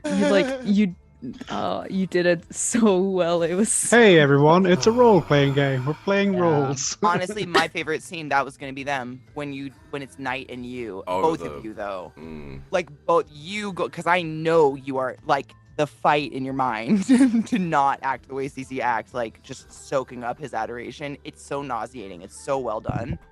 It makes me sick. Yeah. It's please, great. yes, pat Good. me on the head. Thank you. I need validation from an authority figure. I Praise bought, me. I bought Apple for teacher. Yeah. Do we have homework? We should get homework. Like, Didn't yeah. you I forget to literally collect say that in the homework? beginning. Yeah, exactly that one. You wanna Can't forget to collect. you wanna know something weird, which I don't think we talked about before, is in the moment when we were doing the Knight and Cecilia scenes and stuff, I felt no shame or uncomfortableness or anything. It was retrospectively looking back, I'm like, oh god, I hate it so Well, much. in the moment, you're role playing, right? Yeah, You're just channeling yeah, this it- vibe. It's very much like that for me with the bitch scenes as well, where I'm like, Yeah. wow, I was awful, but it was cool. Yeah, like, It felt good. I guess LZT, you're on. Yeah, I was gonna say, Katie, when George and the Puka are talking about stuff in George's bedroom, I love that stuff, and they're like discussing like, oh, it's milk and bread, and there's milky bread. that's what Shadow Man and Chad Anytime said literally as well. anyone says Th- milk and bread in that's the same kind of sentence, on that's all I think of par. now. If I get to choose two, that was I love that for like a interactive thing between you and Sheepy, and then for another aspect of the game, I'd say Tori and the bank getting the money. I love that. Absolutely loved it. I was like, oh shit, spider bitch, or no, it was a mirror bitch. Yeah. Yeah. And Like, Sheepy thought oh, I was no. gonna turn that. Sheepy thought I was gonna try and fight that, and I'm was just like, so whoa, sure. whoa, we can just be friends. It's cool. Yeah. Like, Yeah. we're fine. I went in like muscles flexed and like, okay, we're gonna do this, and then Elf just like opens the door. He's like, come in, sit down, and I'm like flexing and like Sweating. okay, I will. Tea sounds lovely.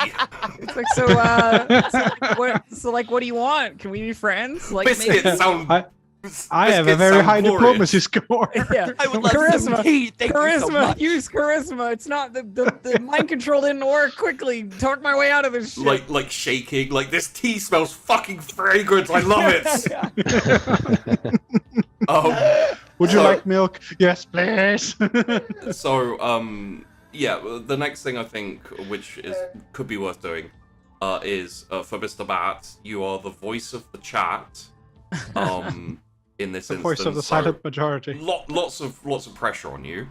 Oh, of course. One question for each of the characters for the cast to answer about their characters. It's down to them what they answer and how they answer.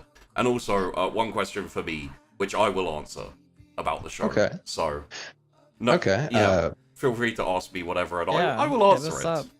Sure. Well, you already covered what I was going to do, is just the favorite scenes for your respective characters. Okay. I guess in this case, I'll go with what was the most difficult scene or aspect of each of your characters for you?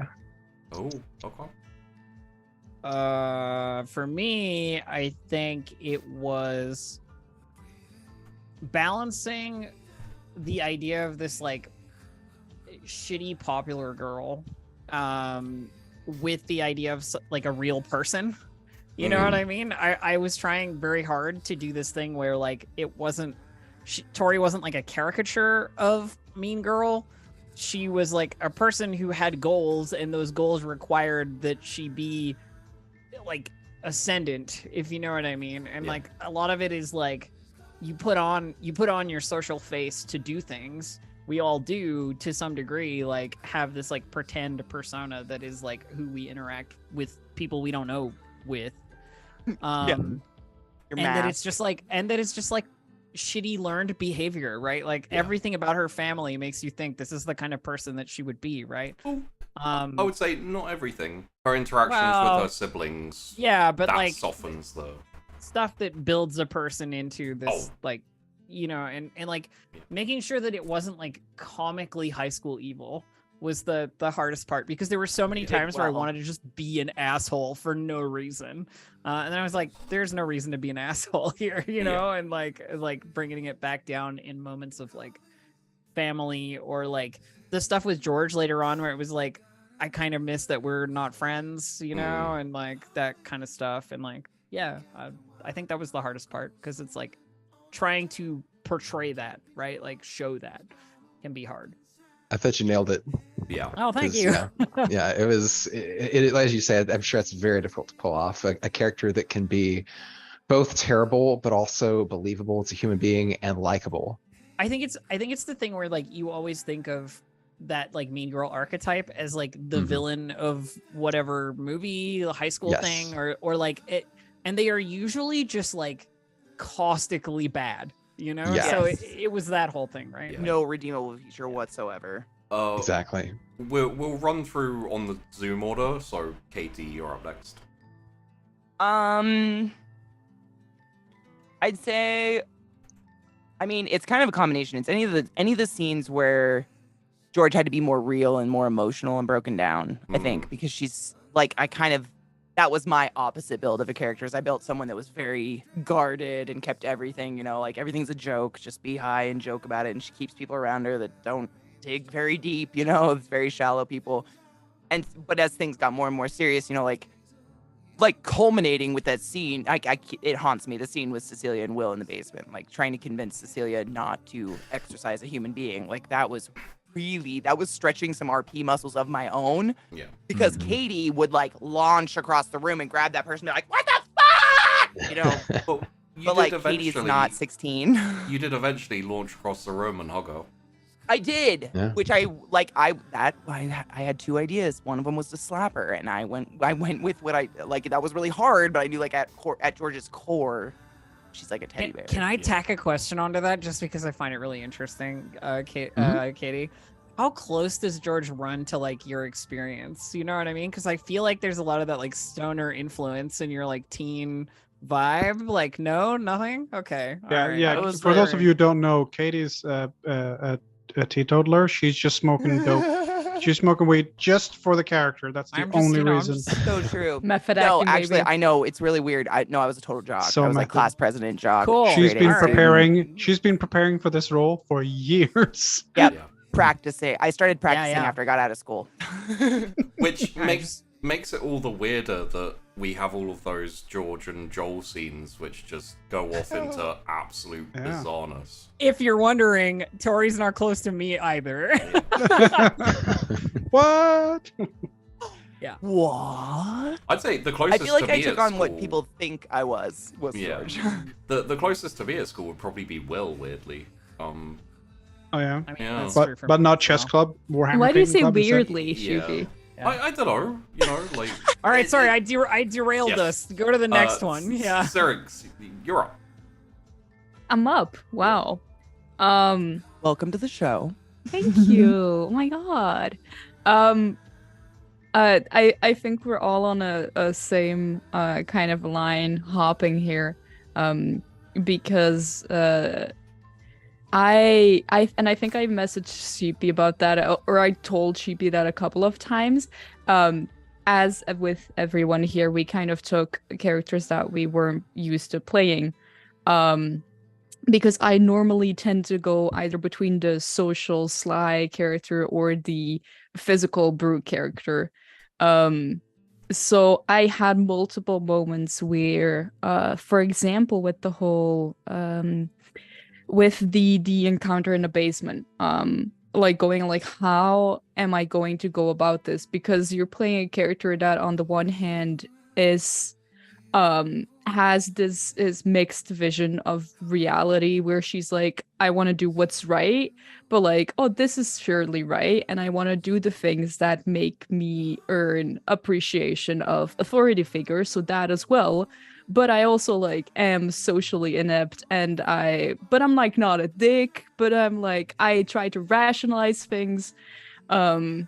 And sometimes it's a lot to take into account of just having a decision going through multiple steps of, is this like does this make sense in this way and in this way, which I found difficult at times to know exactly, okay, but how would this person react?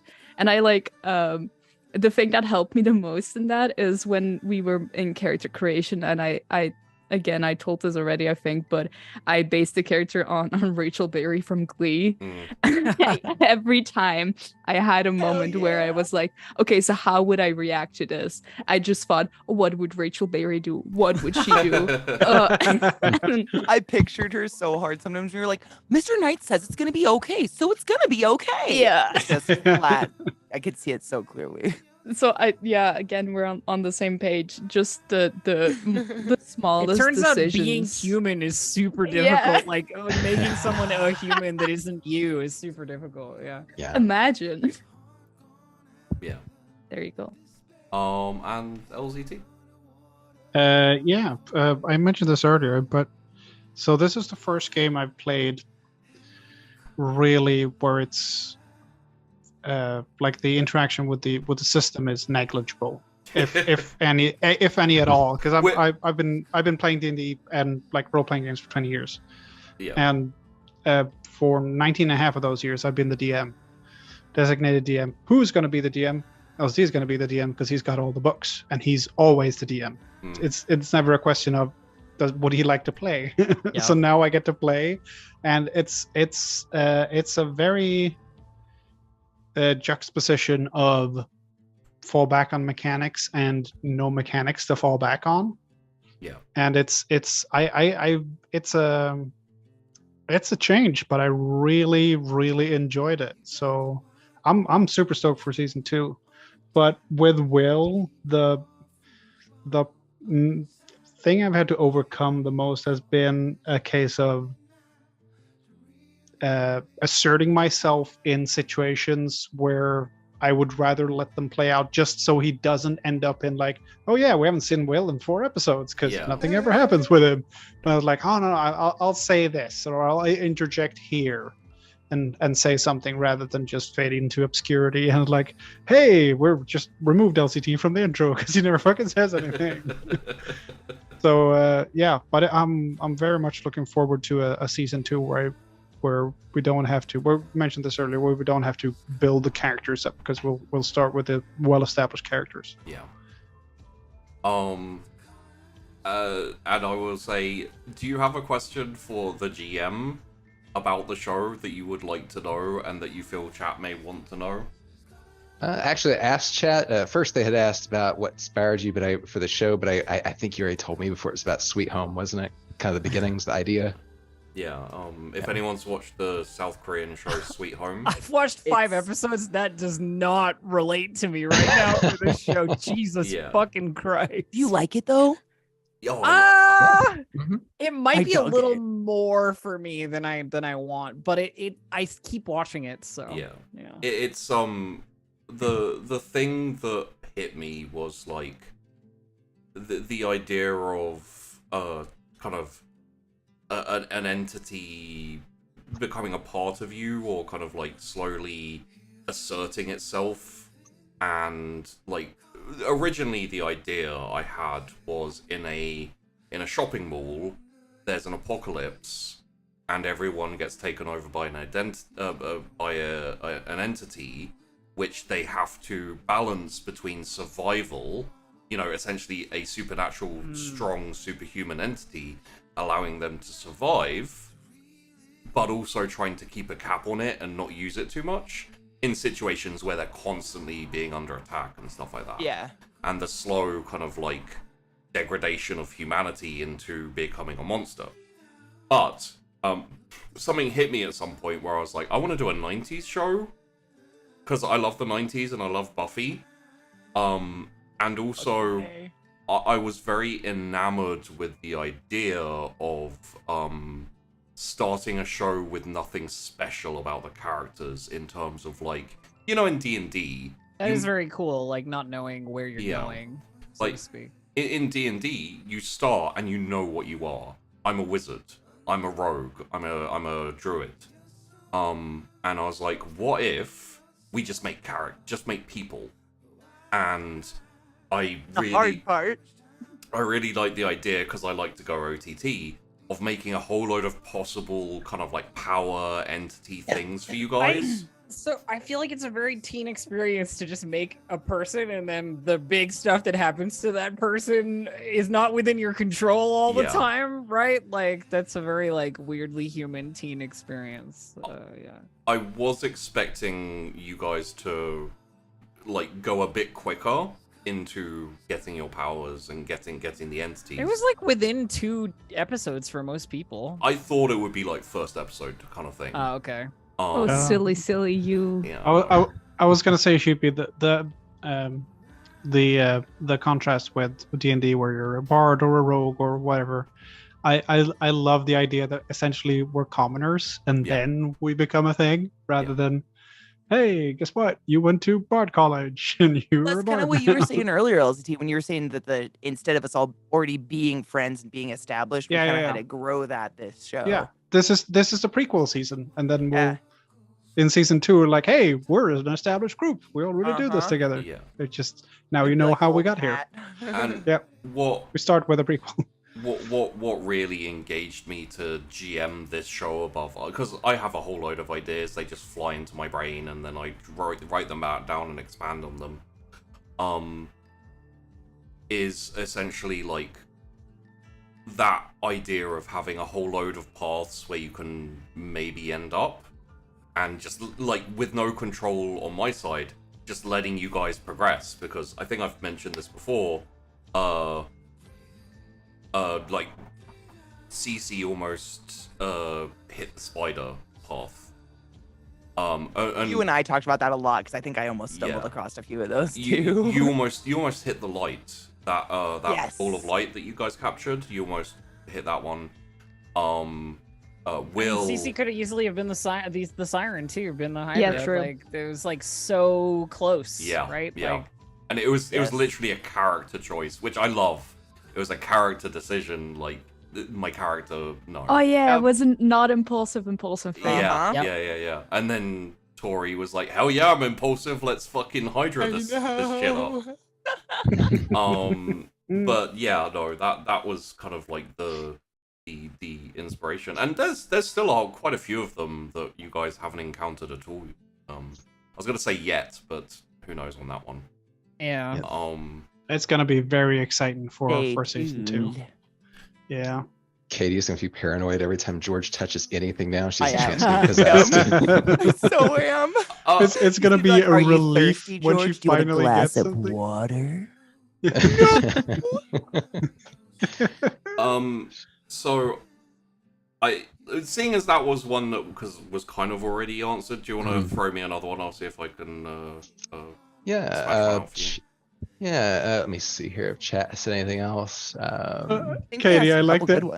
Katie, I love the idea of someone like, "Hey, can you help me with this bag? It's really heavy." I'm like a burden.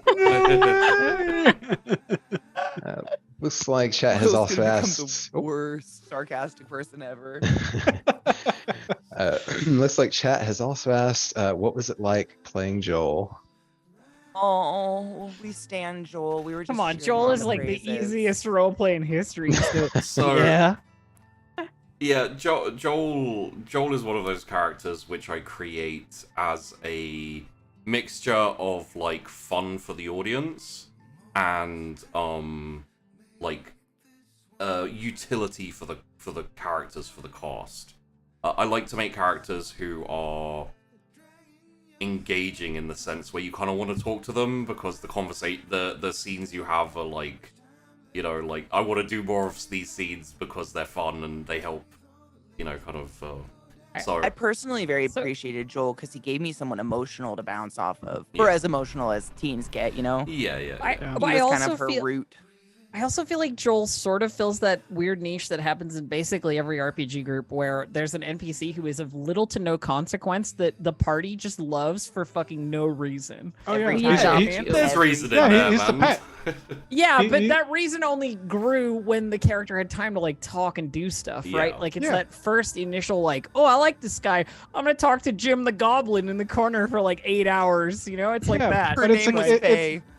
It's a case of this is George. He can eat things. This is Will. He can see weird things. This is Tori. She can turn into a Hydra and convince people. This is Cece. She can do stuff with animals. And this is our mascot, Joel. He's kind of high. He makes us Yeah, smile. exactly. That's Joel. He has no idea what's going on. But yeah, I would say like Joel fits that kind of like category, and He's like Joxer. Puka as well. I would say probably fits that category. Oh yeah. Yeah. You know, just for whatever reason, he became a bit endearing, and I've seen everyone in the chat be like, if either was gonna Puka say. or Joel dies, Okay, I was like gonna we're say. done. Like I don't know if you- you saw Burning this, this but we all place quit. down. Yeah. Yeah. We quit if Puka's harmed, so. But yeah, I did see people be like, we quit if Puka's harmed, and then everyone tacked on like, oh, and Joel as Check well, by on the way. Joel, Yeah. yeah. And I love the fact that Puka was the thing, and then everyone was like, you know what, Joel also fits in the category of Puka. And I'm like, poor Joel, man. Like, is it really? Joel is like everyone's Puka. So I think we'll hit on a Will? outro in a second. But I thought I'd offer to all 5 of you, if you like, as a little bit of a ramp up teaser, whatever, for season 2, you know, to look forward to in the future. Would you like the mostly one word, inverted commas, names of the 8? Who we No, Yes. no, I don't want to know. I don't want to Okay. know. No. I don't Oh, want to I don't know. Okay. I'll defer. I don't want to know. You're giving me way too much information. No, That shit. Message it to people on Discord if they want to know it. I don't want to know. AKA Alright. message it to Katie. Hey, share it on Patreon. That way, Yeah, there you go. Check out Oh, Patreon. that could be the last line in my notes. In that case, let's do a quick outro on everyone, and then we'll hit the actual outro, and then we'll be done for the QT season 1. But everyone has already been like episodes and episodes ago has been like, we're doing season 2, and I'm like, every episode I'm like before the intro, I'm like, hey guys, do you still want to do season 2? And everyone's like, why are you still asking? Yes, let's do it. So, I guess I have no choice. We haven't changed our minds That's since a last time good you asked. sign. Supply and demand. Yeah, exactly. Exactly. So, given that I apparently have the tiniest bladder in existence, I'm gonna hit my outro very quickly and then throw it over to you guys so I can run and pee. No, God. sheepy. I know. You have to hold it for like 5 more minutes. Like, Well, I'm gonna hit the outros to you guys so I can all right, run and go, pee and be come on, back. go. Yeah. So, I'm Sheepdog, this is The Wandering Inn. Very, very basic. Go check out the Patreon if you like this show, if you like the Duaquamare Outlook, and you want to see me do more shows. The only other thing I'll say is, seeing as everyone shut down my attempt to do a tease for season 2 of Duaquamare, of the QT, as a little bit of a tease, I am currently working on the casting of a 40k show, and also Dragon Riders Season 3. So, He hasn't talked to me about this 40k show yet. Yeah, so- I haven't heard about this either. This So- is some baby back bullshit. Blast. I did say working on the casting, so, you know. I fully expect a message within the week. With that, I haven't heard from it either, sheepy. Yeah, I'm You happy have, for you it. have. I know exactly which show you're interested in, and that is not I'm one of the happy coming for soon. Look, I didn't mean to It's derail. not I'm 40K. sorry. Look, I I'm need sorry. to pee, goddammit! Yes, so I'm gonna pass it off to Elf, and Elf, the cast will all hot potato it, and if I'm not back by the time they're done, then just hold on for a second, I'll be back as soon as possible. You Elf, just get up and go! Hi, I am Distracted Elf. You can find me pretty much everywhere as Distracted Elf. I know there are many options for your social media, and you may choose From the wide array, I'm distracted elf on most of them. That's it. And I stream and I Drag it out. Drag it out. You have to drag it out a little bit. Miniature building stuff, and if you're into like models and painting and small army men, I do lots of that as well. Recently, I've been working on an army of the undead. The other thing that I do is, and it's a futuristic army of the undead, so it's all converted, which is like a whole other thing. But the other thing that I do is that I am writing an RPG, and it is almost ready to play test. By almost ready to play test, I mean it's being play tested a lot currently. So what I meant is that's already happening. The rule set is going to be available sometime soon. It's called The Gloom Beneath, and it's about politics in the caverns underneath the fantasy apocalypse and the deep elves that live there. So it's kind of a Blades thing, but with houses instead of crime gangs and, you know, political ascendancy and all that kind of stuff. It's cool. Go, Katie. Hey! My name's Katie. It's wonderful to see all of you. Classy Katie. What a pleasure this game was. My notes say, like, last episode had tears falling off of it, and then Sheepy said season 1, and I crossed all the tears out and I'm happy again. So that's really exciting. I had a blast. You can find me on my channel. I've been playing a lot of Diablo because there's a lot of fleshy, undulating like bodies and stuff that really, for some reason, tickle my fancy. And I do a lot of special effects makeup, and you can swing by anytime. We have a good time. And I got a lot of animals, and I feed tarantulas on my stream and stuff. And I've got Blackie here. Say hi. Did you have a good time? And the dog wasn't a paid actor, but the amount of times that it was so fitting when they appeared on screen. I love the idea of having that in the credits. Trick as Blackie. Guest star. No animals were harmed in the making of this TTRPG. But yeah, you can find me everywhere as Classy Katie on the 5 million things that aren't Twitter anymore. But I had a really good time and it was a blast. Syrinx, how about you? Oh my god, thank you for asking. I also had a blast. Sheesh. You are hey. so welcome. Oh my god, thank you. No, you.